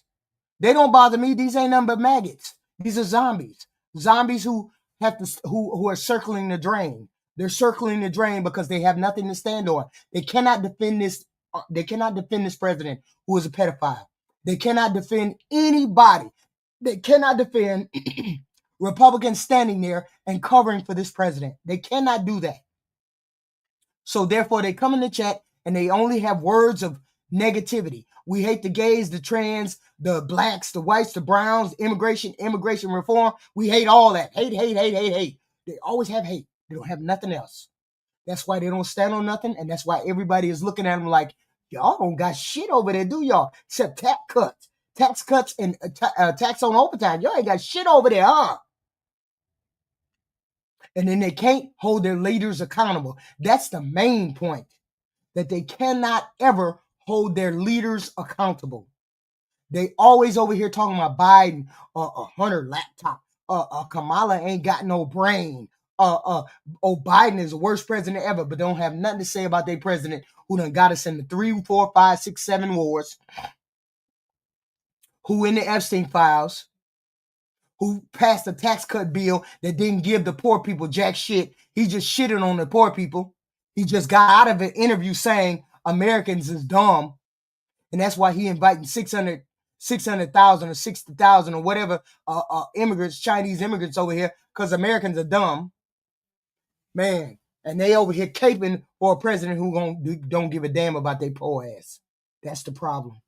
So I'm good over here, Convergence. I got this. I know how to handle these maggots. The maggots are, they zombies, and they circle in the drain. That's what they doing. All right, moving along. You may remember before he picked Pam Bondi. He over there trying to start fighting Nigeria over a fake-ass war. He over there supporting the damn genocide that's happening in Palestine. Stop it. Kanks picked Matt Gaetz. And here's a really disturbing story dropping. Kylie, pop this up. For the first time, the story of the 17-year-old girl who testified that she had sex with Matt Gaetz for money. She was living in and out of a homeless shelter. She was working at McDonald's. She had just finished her junior year in high school, and she wanted extra money to try to save up to pay for braces to fix her teeth. And this is not surprising because even our Senator Booster Box, Mark Wayne Mullins from the state of Oklahoma, had talked about that he thought that Matt Gaetz was, a sexual predator, et cetera. But in the MAGA world, they just continue to make space for this. And because the girl was poor and or homeless, she's immediately dehumanized to MAGA white evangelical Christians. There is an immediate. That's exactly what they did. And you know why? Matt Gaetz is guilty. Matt Gaetz was in the House of Representatives. Matt Gaetz led the charge to get rid of McCarthy, the House Speaker. House Speaker McCarthy, he led the House right before Mike Johnson. Matt Gaetz led the charge to get rid of McCarthy. Why did he lead the charge? Because McCarthy wouldn't stand up for his pedophile ass. McCarthy said, I'm not covering for you. When the law come from you, I'm not covering for you because you're a PDF file. That's why Matt led the charge to get rid of McCarthy. Okay? And then you hear Tweety birds from these maggots. You hear Tweety birds from the MAGAs because they can't accept reality. We talking about shut your ass up, Carl S. We're not talking about Biden. We're talking about your pedophile. We're talking about your president is a pedophile. Shut your ass up. We're talking about your president is a pedophile. That's what we talking about. When he talking about nothing else. Ain't got nothing to do with Biden. Biden ain't never went to jail. Never been to prison. Ain't nobody got no emails or nothing on no Biden doing no weird shit like this. We talking about your president. Your president is a pedophile. At worst, he knew about it. He knew everything about it. Okay? He knew everything about it. I understand you got to cope. I understand you got to cope. I understand that you got to cope. And I understand y'all don't want to believe reality. See, this is what it's called, y'all. Gaslighting. The president is A1 at gaslighting. He gaslights the zombies, aka maggots, because the maggots believe everything he says because he gaslights them. And then he wants the rest of us to go along with the gaslighting, and the rest of us go along with the gaslighting because we scared that he gonna fire us, get us fired, use us in a tweet. Have y'all noticed that your president hasn't put anything personal in his true social account since these emails broke? Have y'all noticed that? Anybody went over there? I've been monitoring his account. He ain't wrote nothing personal and every day, every hour, every day on the hour, he writes something in that True Social post. He ain't wrote nothing in the past 20 some hours. Cause ain't jack shit he can say. Ain't jack shit he can say. Cause he knows he's a pedophile. He knows he likes to touch your little girls. And you maggots know it. Dehumanization about a girl that is poor. And it goes beyond just all of the other groups that they marginalize, specifically as it relates to the MAGA regime. One through line is racism, but also an onslaught of attacks towards people living in poverty. I think when you look at the Epstein situation also, you look at it is a class issue. Ghislaine Maxwell is quoted as saying, well, they don't matter. They're What's my TDS meds? Girls over 18. Girls over 18. That's my medicine. Core. They have absolutely decided that poor people don't have feelings, they don't have families, they don't have desires, they don't have hopes, dreams, they don't want any of the emotional comfort. It is disgusting. And that is something we have to address, because you look at this situation, they tell these girls in these situations, no one will believe you. I'm rich and powerful. You're poor and from an imperfect family. Why? War baby, you're the one that looks pregnant. I mean, you're the one who looks crazy. You're the one who looks pathetic. You just don't know that you look pathetic. You look pathetic. You're over here caping for rich people and you ain't even rich. Y'all make it make sense. Y'all look at War Baby. Caping for rich people and he ain't even rich. That's wild. Over here caping for rich people that's touching girls. That's wild. That's wild. Why would anybody believe you? And honestly, when you look at the situation unfolding, that's exactly what's turning out all these years later. All right. And so I think that some members of the Republican Party are going to start breaking ranks. They are seeing that this frail president, who yesterday was doing some sort of show and tell with his wife, and the makeup and the concealer on the hand was more than we've ever seen before. He was falling asleep standing up, which is new for him. And I didn't think that he could quite do that. So they see that they're strong man, the person, the hill that they have died on. He is frail. He is weak. The curtains are closing not only on him biologically, but the clock is ticking on his second term. So Republicans are breaking rank. Well, what is the one thing that has held this whole cult together from the beginning to now? And it is the evangelical base support. So what does Kanks do yesterday? He starts to Christian signal right in the middle of his defense of a pedophile. And right after, he went to the Supreme Court to fight to make sure that poor children didn't receive food. Play the clip. Thank you. The Bible tells us that one of the measures of any society is how it cares for vulnerable children and orphans. So important, and it's so big in the Bible. So as we make America great again, we are going to protect American children in foster care. And okay, yeah, kind of like you protected all of the women at Jeffrey Epstein's house, kind of like you've protected all of the children that USAID funds broke out, kind of like you care about all of the Democratic children that happen to have Democratic parents who you say are the enemy from within. And I want to remind you guys, as you hear Megyn Kelly say that, as you hear what Matt Gaetz did, as you hear what Donald Trump has done, these are the people that had a stage 5 meltdown about drag shows. These are the people that have stage 5 meltdowns about books. These are the people that freak out about Bad Bunny appearing in the Super Bowl. Yet they can just casually speak about this Epstein thing and splitting hairs about, an 8-year-old or a 12-year-old versus a 15-year-old. But if it's a 15-year-old that looks like maybe she's 18, then that's okay, et cetera, et cetera. And I just want to say this for the permanent record. The Bill Clinton situation with Monica Lewinsky being 18, she was of legal age, I think that's abhorrent. I think that power dynamic was absolutely horrible. And I think a lot of that set the psychological soil for the American public to be kind of primed for this. None of this is okay. We need to have leaders that have a lot of boxes checked, that fight for everybody. They need to be better people than we are. But oftentimes, especially in the age of Trump, we have these just really broken, toxic leaders, which brings me to a new email drop in the middle of this Epstein thing. And y'all can make of this what you will.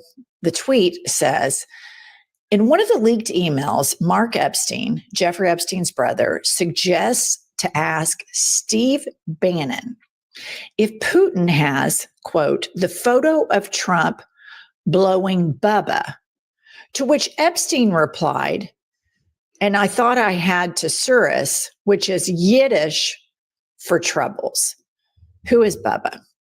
So Bubba was Bill Clinton's nickname. I don't think Kanks gave Bill Clinton a BJ, but there has been kind of underground reporting, and we've all seen that video where Kanks performs and simulates a blowjob on a microphone with a familiarity that only those who have performed said task would have. And so I just think this is rather interesting. But in any other president, whoa. What the fuck is going on here? I never heard this. What? Guess he was all over the island. We got proof. War baby, be quiet. You caping for a pedophile. Shut up. Stop caping for the pedophile. I just heard these ladies say that Trump was giving Clinton a BJ. Is that true? What the hell? Wait, what's going on? See, in any other country, in any other time period, the news, the corporate news should be beating, screaming, ripping the clothes off, Incredible Hulk style. It keeps coming up. Epstein gave all of this information to Vladimir Putin. Now we've got Kanks given a blowjob, and Putin has that. It says it right there. Kanks blew somebody, and Putin has that information. Whoa. Putin was in direct contact with Jeffrey Epstein. We all saw Helsinki. We saw where the sitting president of the United States took the side of Russia over American intelligence officers. We saw the Alaska bend over, and these people interpretation of the files. What is going on? So we heard from people on site that the administration and the supporting staff of the president, after they had a closed door meeting with Putin, came out and looked like somebody who drained the blood out of their bodies. Multiple sources. So number one, I want to know more details about this blowjob. And number two, did the Biden administration know that Vladimir Putin was talking to Jeffrey Epstein and that Vladimir Putin had even more compromising information on Kanks? And did they decide to sit on that because of polling and focus groups and all of this stuff? There are so many questions that need so many answers in order for our democracy to survive. But this whole thing with Epstein and Putin communicating directly, to me, is not getting the airtime that it needs. I completely agree. And you look at how Trump has handled Ukraine and Russia. He browbeats Zelensky, and he keeps giving Putin ultimatums that he doesn't follow through on. He goes the end around of taxing and sanctioning other countries, but not Putin. You have to ask yourself why. And we thought a PP tape would be bad in Trump 1.0. Here's my thing. We all knew that Putin had something on Trump. Now we realize it was hand-fed to him by Jeffrey Epstein. And that is why Trump is such a pussy. And he says, oh, I thought he liked me. I thought we'd, settled the war. No, he doesn't like you. He fucking owns you. And furthermore, the American media isn't really covering this. Independent journalists, Democracy Now! Are covering this, and they've always done great work for decades. I've always followed their journalism, but they are also reporting that Israel has the same compromising information on Donald Trump, which then also takes you back to, which is Yiddish. Mark Epstein, Jeffrey Epstein's brother, suggests to ask Steve Bannon if Putin has, quote, the photo of Trump blowing Bubba. The photo of Trump blowing Bubba. The photo of Trump blowing Bubba. Donald Trump was giving somebody a blowjob. That's what is in this email. What does that mean? What does this mean? This is what they're reading. The email. Donald Trump was giving. Let's go back. What did it say? What did the email say? Listen. Broken, toxic leaders, which brings me to a new email drop in the middle of this Epstein thing. And y'all can make of this what you will. The tweet says, in one of the leaked emails, Mark Epstein, Jeffrey Epstein's brother, suggests to ask Steve Bannon if Putin has, quote, the photo of Trump blowing Bubba, to which Epstein replied, and I thought I had Thesaurus, which is Yiddish for troubles. Who is Bubba? So Bubba was Bill Clinton's nickname. I don't think Kanks gave Bill Clinton a BJ, but there has been kind of underground reporting, and we've all seen that video where Kanks performs and simulates a blowjob on a microphone with a familiarity that only those who have performed said task would have. And so I just think this is rather interesting. But in any other presidency, in any other country, in any other time period, the news, the corporate news should be beating, screaming, ripping the clothes off, Incredible Hulk style. It keeps coming up. Epstein gave all of this information to Vladimir Putin. Now we've got Kanks given a blowjob, and Putin has that. It says it right there. Kanks is Trump. Kanks blew somebody, and Putin has that information. Putin was in direct contact with Jeffrey Epstein. Gave somebody a blowjob. We all saw Helsinki. We saw where the sitting president of the United States took the side of Russia over American intelligence officers. We saw the Alaska bend over. And we heard from people on site that the administration and the supporting staff of the president, after they had a closed door meeting with Putin, came out and looked like somebody had drained the blood out of their bodies. Multiple sources. So number one, I want to know more details about this blowjob. And number two, did the Biden administration know that Vladimir Putin was talking to Jeffrey Epstein and that Vladimir Putin had even more compromising information on Kanks? And did they decide to sit on that because of polling and focus groups and all of this stuff? There are so many questions that need so many answers in order for our democracy to survive. But this whole thing with Epstein and Putin communicating directly, to me, is not getting the airtime that it needs. I completely agree. And you look at how Trump has handled Ukraine and Russia. He browbeats Zelensky and he keeps giving Putin ultimatums that he doesn't follow through on. He goes the end around of taxing and sanctioning other countries, but not Putin. You have to ask yourself why. And we thought a PP tape would be bad in Trump 1.0. Here's my thing. We all knew that Putin had something on Trump. Now we realize it was hand-fed to him by Jeffrey Epstein. And that is why Trump is such a pussy. And he says, oh, I thought he liked me. I thought we'd, settled the war. No, he doesn't like you. He fucking owns you. And furthermore, the American media isn't really covering this. Independent journalists, Democracy Now! Are covering this, and they've always done great work for decades. I've always followed their journalism, but they are also reporting that Israel has the same compromising information on Donald Trump, which then also takes you back to a Biden situation. Biden gave Netanyahu a blank check.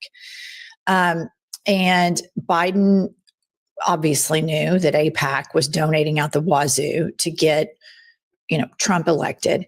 And both parties are such failures on this issue. Truly, they're truly failures. If a man is running for president and a convicted pedophile was his best friend, a convicted sex trafficker was his best friend. Best friend. And this sex trafficker and pedophile had cameras all over his apartment and has all of this insider information and dined post-conviction at the White House with Trump for Thanksgiving. And he's having conversations with Vladimir Putin and Benjamin Netanyahu. And we're just now finding out about this. How are we as citizens supposed to trust either government, Republican or Democratic, to keep us safe? You don't get to say you're all about national security. And then everybody's sitting on this bullshit. It's just wild. All right, let's take a moment. That's it. So that's the one thing, those ladies, that's the one lady, but this is our last lady right here, who's very good. So let's listen. Asked if the 8 senators, the 7 Democrats and the 1 independent who voted with the Republicans to put forward a continuing resolution to fund the government through January 30th, 2026, with some other things attached to it, if they knew what was going to happen with the Epstein issue, and that this was sort of a very clever backroom deal that they did. Maybe. I have no particular insight into those people. That being said, I have not heard a whisper of that anywhere. So I would say that that the answer to that is probably no. They had articulated reasons for why they did what they did, saying that, they just didn't expect that the president of the United States would illegally try and starve people and kill the economy and destroy the government. And then when he did that, they felt they had to try something different, which you can agree with or you can disagree with. But it does raise a really interesting point in terms of engaging with politics. And that's that if you're like me, there are many things that happen in politics that make your hair catch fire. You're so angry when they happen. But one of the things I have learned to do is to, there are certain things I make a stand on, and, and I'm not going to see how it plays out. The January 6th, 2021 attack on the US Capitol, for example, there are major markers. But usually when somebody is making a procedural decision, it's worth thinking about the position that they're coming from. Like, is there a reason to think that there might be something behind this, that even though I'm not happy about what they've done, that they did for a reason that is a decent reason? And the reason I say that is because one of the things that we all know from our lives is that you don't know how something is going to play out. You just don't. And a lot of the people who take a stand on a certain day over something discover 2 months later they look ridiculous, because in fact, the way things played out turned out to be much better than they expected, or much worse. So, if we take anything from that night, Sunday night, when we all seem to be blindsided by the sudden change in the position of certain independents and Democrats, it's that it's worth taking a breath, because we just don't know how that's going to transpire. And I saw so many people saying, this is what's going to happen, and this is what's going to happen. And that, at least as a historian, I don't ever make the mistake of doing, because one of the things when you study history is you just do not know how things are going to play out, because you just, somebody could make some brilliant gesture or whatever and step out of the front door and get hit by a bus. You just do not know how things are going to play out. So I don't think they knew that was going to happen. but I could be wrong.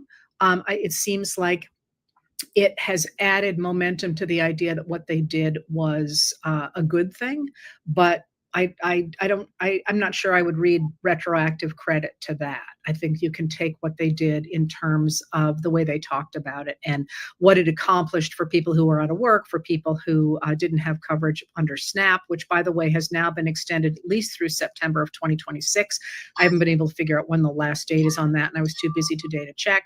And it's managed to take the federal employees off the table when they have to start negotiating again in January. So it actually did accomplish many things like that. It did not extend the premium tax credits for the Affordable Care Act. All of the Democrats are continuing to push that.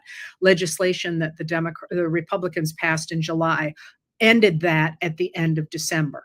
That's the way they wrote the laws. That's the Democrats were protesting that, but that's the way they didn't add that to the bill. That's just the way our legislation was written in July by the Republicans without any Democratic votes. All right, so if that's what's going on, what happened yesterday? Well, why did it keep saying? Why did it keep saying you Democrats wrote the bill? You Democrats voted for it to end in December. No, they didn't. It was the Republicans. Because after the Senate passed that measure, and y'all make sure y'all hit the like, share, and subscribe button, please and thank you. I need you to hit the like, share, and subscribe button, please and thank you.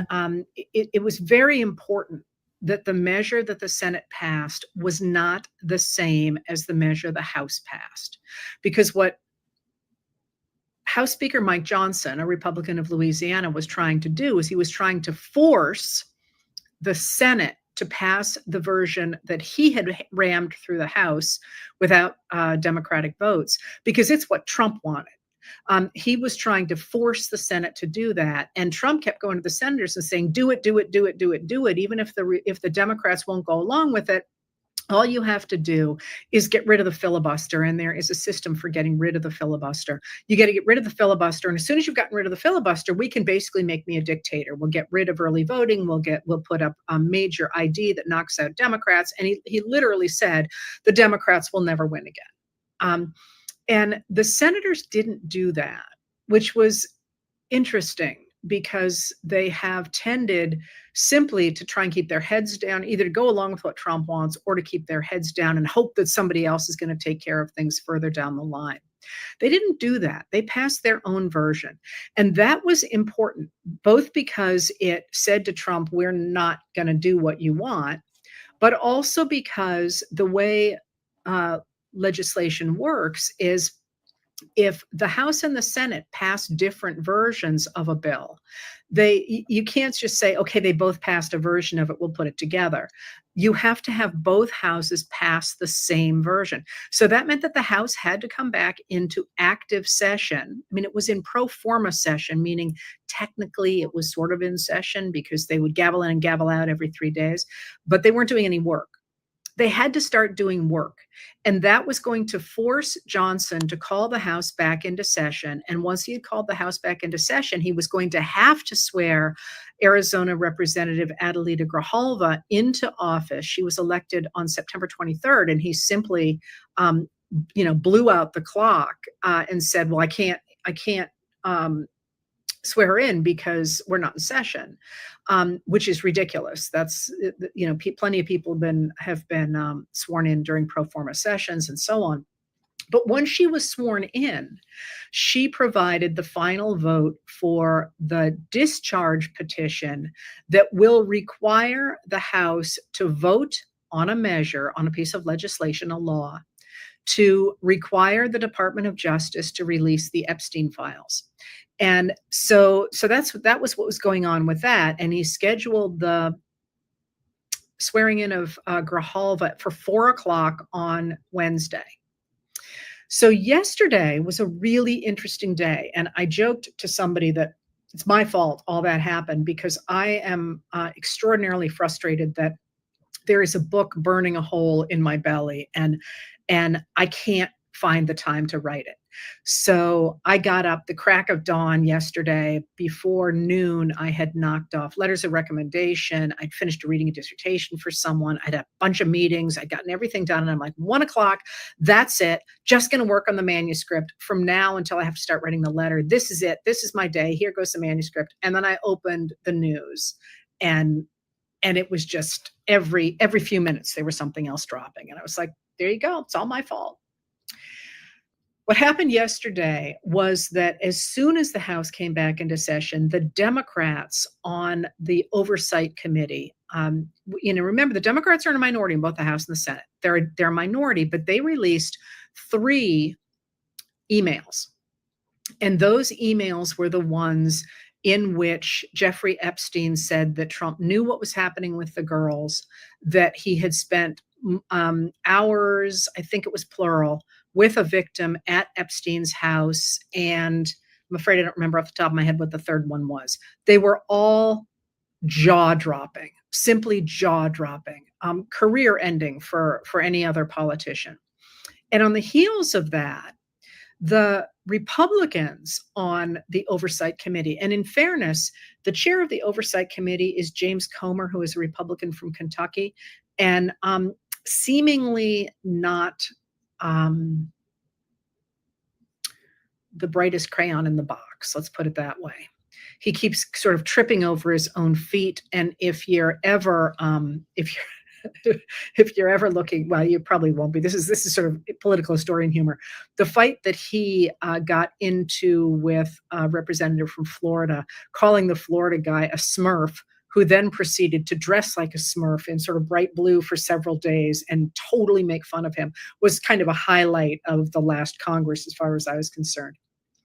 Comer's the chair of Oversight, and he's the one who tried to discover that former President Joe Biden had taken bribes from China, I think it was. I mean, there was never anything there at all. Turned out their star witness had made it all up. He ended up pleading guilty of lying to the FBI. And by the way, Trump just pardoned him. I think it was last week.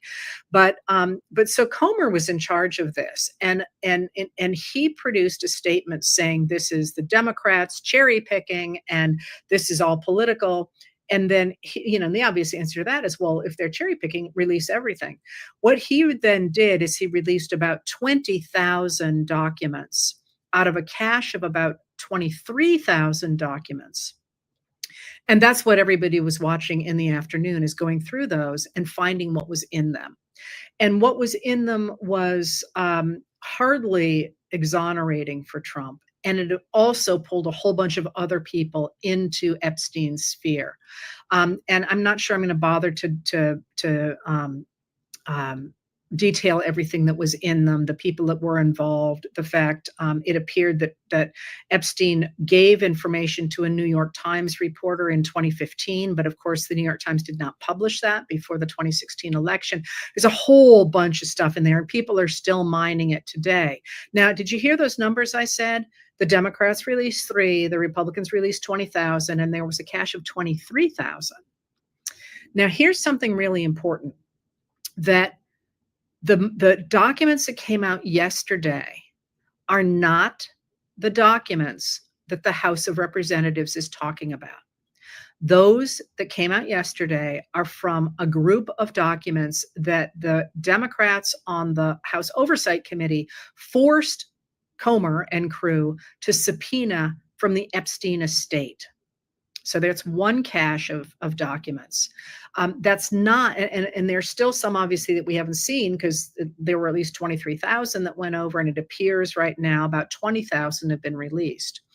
But what the House is talking about is the cache of information about Epstein that the FBI gathered as part of its investigation into his activities. So there's 2 totally separate things here. And if anybody's interested, I wrote about this when it happened. And one of the things we're working on is getting an index of the old letters, so it's easy for people to find this stuff. But when the FBI raided Epstein's New York City mansion, they walked out with armfuls of videotapes and so on. So there's a lot of stuff out there. And I did write about that at the time, long before we had any idea what was going to come of all that. Anyway, so while the House yesterday was waiting for Grijalva to be sworn in at 4:00, and while these really eye-popping documents were circulating on social media, and they're available, by the way, they're not secret. Google them, and there's the House Democrats released the three emails, and then which are very short. And then the other documents are, I think they're in bunches of 4, and you can feel free. So it's a lot of documents. Anyway, so while that was going on, and people were sort of going at that, Trump was putting enormous pressure on the 4 Republicans who had signed the discharge petition in order to get them to change their votes. And the people that he really focused on were Nancy Mace, who is a Republican of South Carolina, whom they said they were playing phone tag, or that's my definition of it. She clearly was not jumping to answer her phone when he called. But what was really interesting is he called Lauren Boebert, a Republican of Colorado, into the Situation Room, along with Attorney General Pam Bondi, Deputy Attorney General Todd Blanche, and the Director of the FBI, Kash Patel, to try and get her to change her vote. Now, I actually ended up looking up the sit room last night to see, because I knew it was a special room, but I didn't know why. I mean, aside from the obvious. And it is equipped in such a way that you cannot make recordings in it. I have any idea how they do that, but that's the thing that really jumped out to me, that they all decided to meet in the sit room, which, all right, you can take that wherever you want. It didn't work. It didn't work. And when Grijalva was sworn in, she immediately signed the petition, and that petition is now beginning its journey through the system to an end. And let me just answer another one of your questions before I explain how that works. Somebody said, why didn't the Biden people release all these documents? This is what you keep hearing from the radical right. Well, if there's anything in them, why didn't Biden release them? First of all, we know there's stuff in them because we have seen it now. But second of all, if Trump was that desperate to make sure the FBI investigation files don't come out, and what already did come out was that bad, what the hell's in those files? I mean, that, you know me, I always watch the space around the elephant. And, if he were sitting there going, yeah, whatever, I don't care. I'm they caught me eating a peanut butter sandwich with a 17-year-old. I'm cool with that. Then you would be like, there's probably nothing in them. But if he's putting Lauren Boebert in the sit room with the Deputy Attorney General, the Attorney General, and the Director of the FBI, well, what's out there is Jeffrey Epstein saying, yeah, he knew what was going on, and he spent time with one of the victims for hours in my house, and he's worried about something else. I'm like, oh wow, that stuff must be incendiary, just incendiary. So why didn't Biden's Department of Justice let it go? And there's 2 answers to that. One is that, remember that Ghislaine Maxwell, until very recently, had an ongoing legal case. That was an ongoing investigation, an ongoing case. And the FBI does not touch those things. They don't make those things public. So that was one thing. But the other thing was that the Biden administration and President Joe Biden himself prided themselves on not using the Department of Justice against his political opponents, because Trump had done that. So he was trying to say, I'm not going to do that. That's why you want to elect people like me, is because we're honest and we won't do that.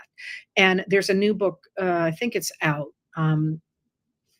It must be, because I don't have galleys. I have the actual copy, in which they basically make the argument that they were too determined not to look political, because what they did is they gave tons of space for the Trump juggernaut to undermine their work by going in front of the cameras and saying, this is all weaponized and, so on and so forth, and by slowing it down and so on. But they went out of their way not to weaponize the material that they had. So between those two things, it simply didn't come to light. So now what happens when the petition has been signed?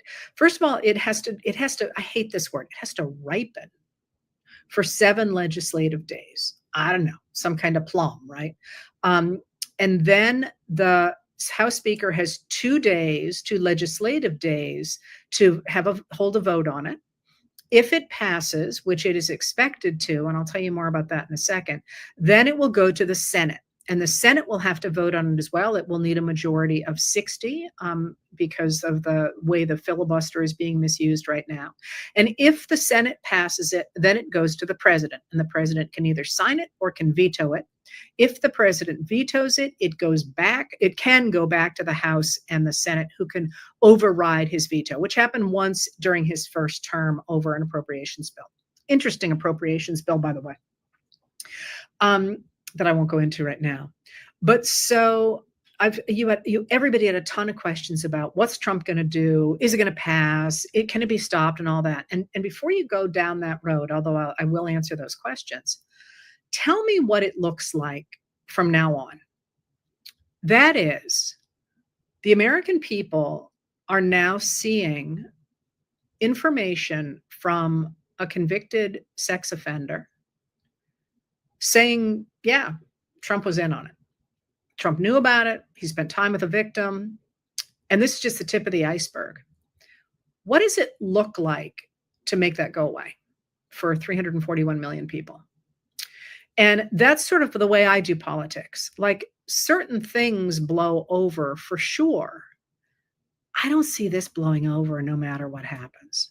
And that actually matters when you think about how Republicans are going to handle this, because it is rumored, and it hasn't happened yet, but it is rumored that Republicans in the House are expected to vote really quite heavily in favor of releasing those files, for the simple reason that their constituents, especially the MAGA Republican constituents, elected the Republicans with the promise of releasing the Epstein files. And now what lawmakers don't want is to get caught in a cover-up, because first of all, many people will interpret that as meaning, hey, you're probably in them, whether or not they are, but also because that's simply going to destroy them politically. So if it goes through the House and it goes to the Senate, what's the Senate going to do? And there's a lot of factors that go into what the Senate might do. If they go after Trump, and if it turns out that these files really are as explosive as it sounds like there are, and there are rumors showing up in Politico, among other places, that the Republicans are very worried about what are in those files, because people from the Department of Justice and the FBI have been warning them that they're bad. Still just rumors, who knows? If they decide not to go forward with those files, the Senate does, and it turns out that more comes out and they are as explosive as it seems they might be, what just happened to your political career? By the same token, though, you may not want to hurt Trump that badly if you're a Republican in the Senate, because you don't want J.D. Vance to take over, because you might want to be president in 2028 and an incumbent has an advantage. So think about those things and think about which way you would leap.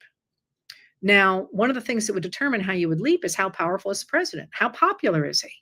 I mean, is this going to blow over because people love him so much, the way, for example, the impeachment of Bill Clinton blew over because his popularity actually went up during the impeachment hearings, to the point that the Senate basically just wanted it to go away, and they had a vote behind closed doors really quickly and said, never mind, oopsie poopsie, forget we did this? Or is he so unpopular that you're hitching your wagon to a falling star, and not in a good way, to a sinking star? Well, right now, Trump's popularity is the national average of the polls. The last I checked was at 41%, which means that's the good polls and the bad polls put together. That's extraordinarily low. Other polls have had him as low as 33%, which is really low. And there doesn't seem to be any sign that that's going to get better. So the economy is not doing well, and people are very angry about it. I did just pull the numbers this morning, and I'm afraid I don't remember off the top of my head. I think it's 65% of Americans are worried about prices. That's another high number. Similarly, Trump is facing a real problem now with his tariffs, because the Supreme Court on November 5th held this hearing about whether or not they are unconstitutional. And they, of course, are the centerpiece of Trump's economic vision. And they certainly sounded as if they were going to say that his tariffs were unconstitutional.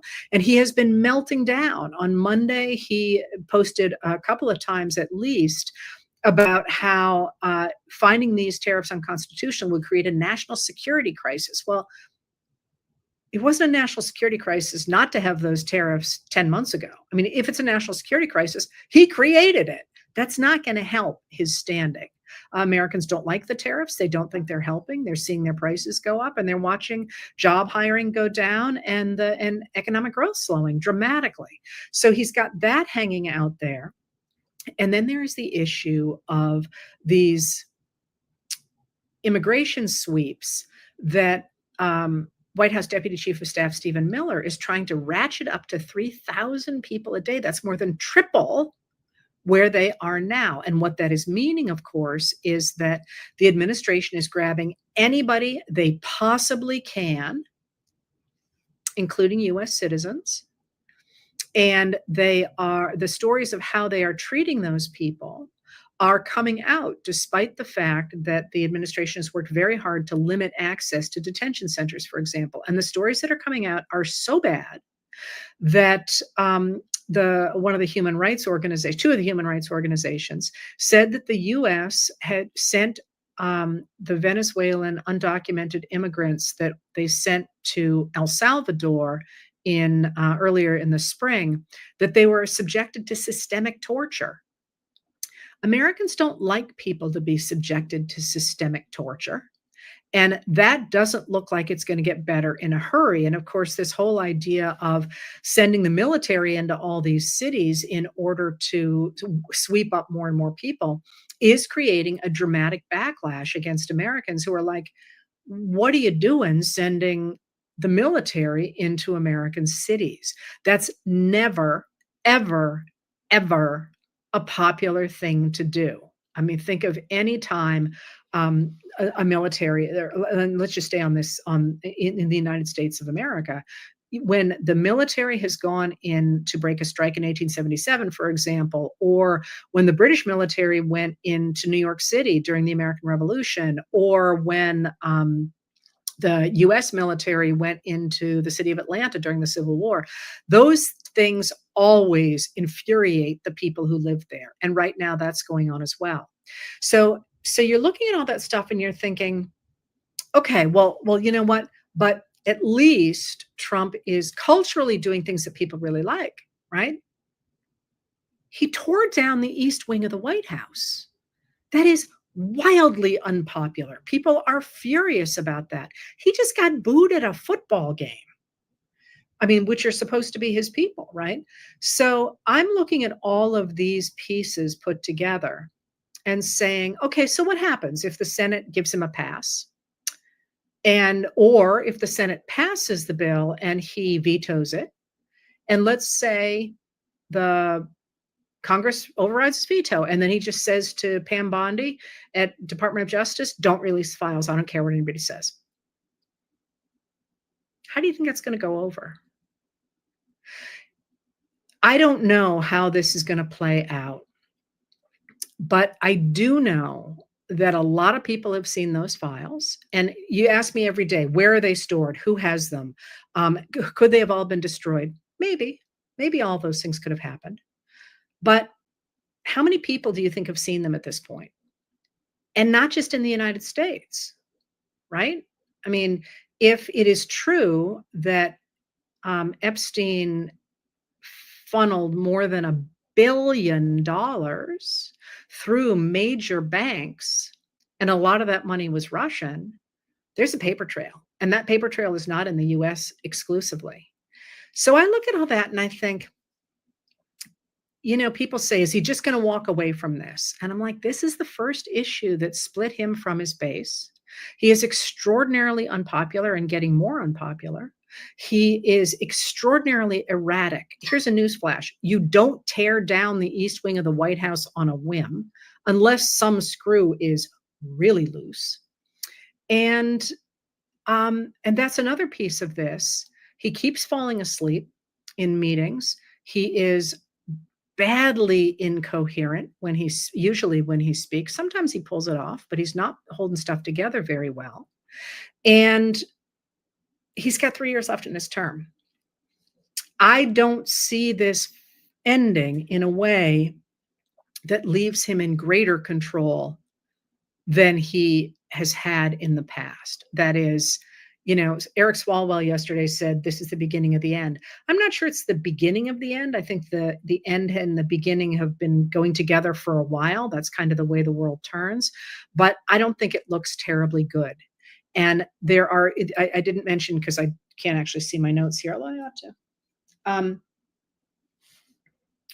Somebody asked, what about the apparent buildup to an attack on Venezuela? What about that?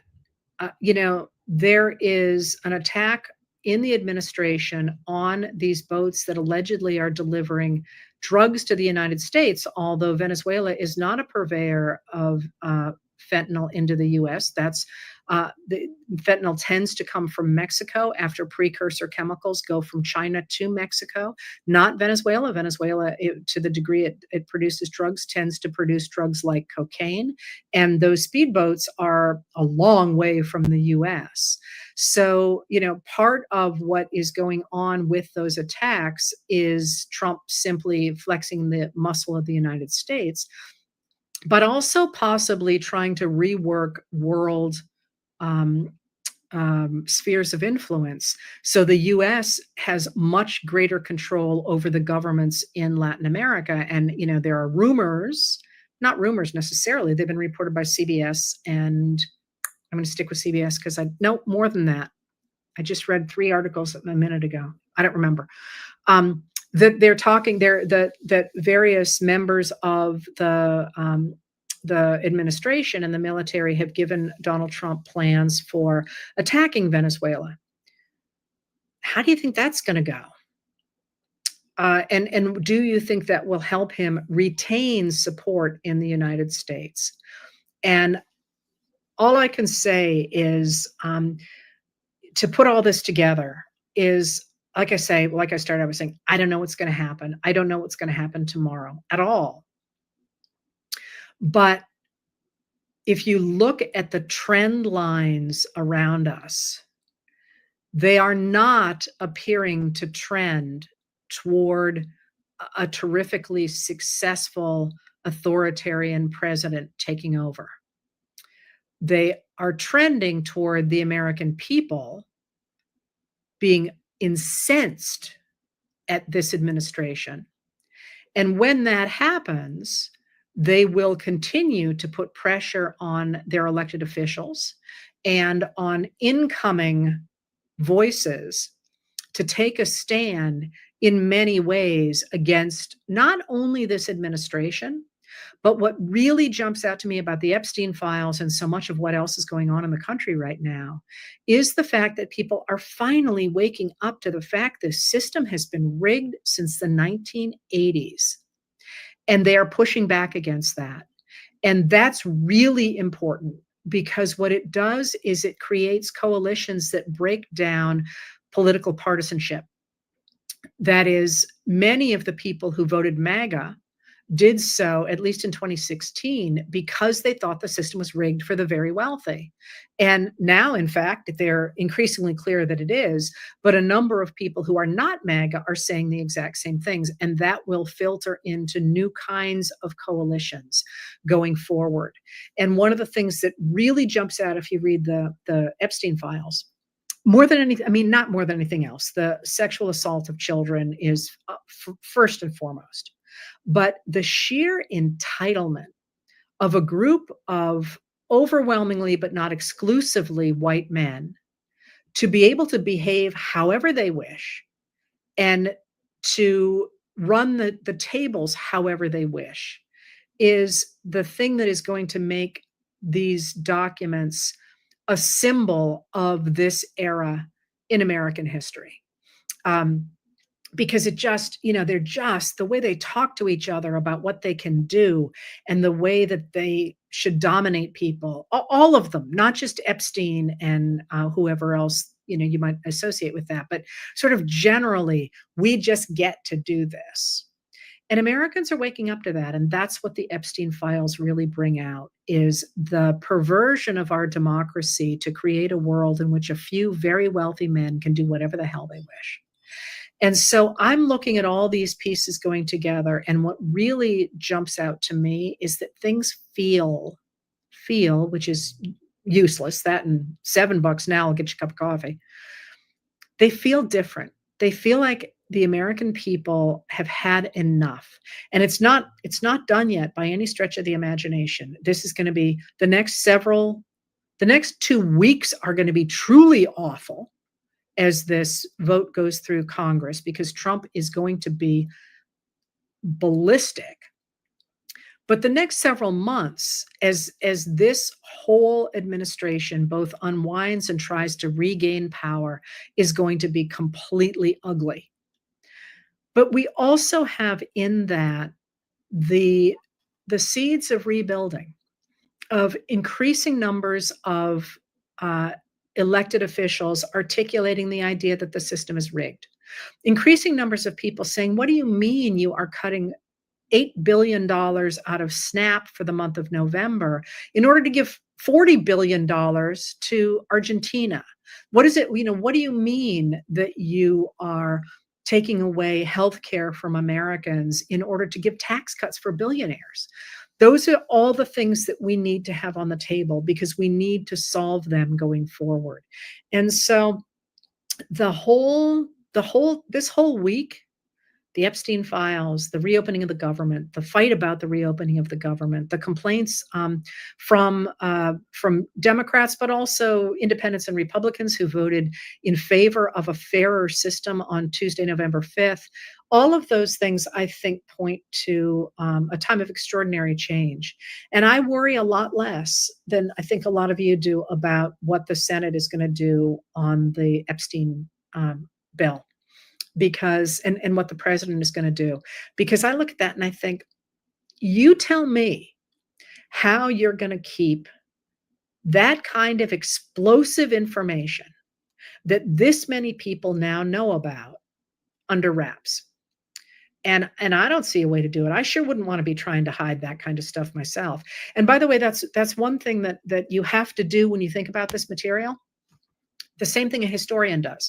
When you're trying to figure out what happened, and you can think about this in your own life. If you want to figure out what happened, let's say off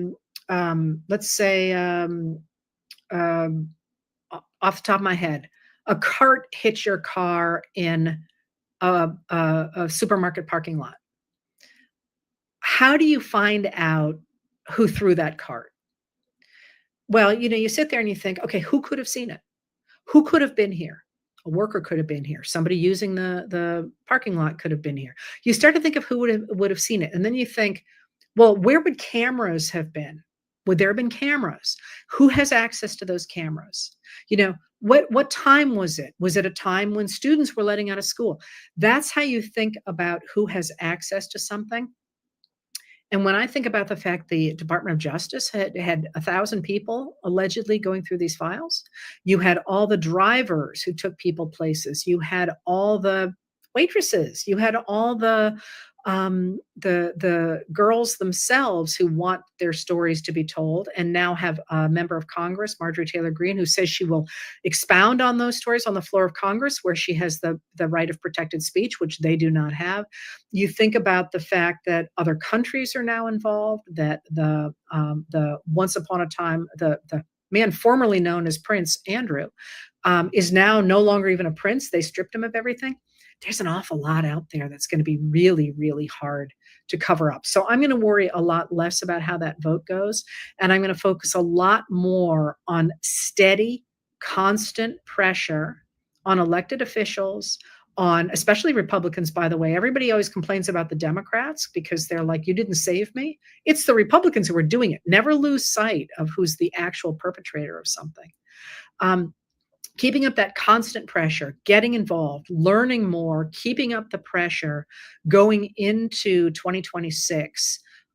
That's the story that I think we should take from the Epstein files, because they scream a world of entitled privilege for a very few and give us a symbol to fight back against going forward. And that it just feels different. It just feels different to me now that all this has come out. Anyway, I hope that was useful. I can't actually read your notes because I don't have my my glasses on, nor do I know where they are. So you may never hear from me again.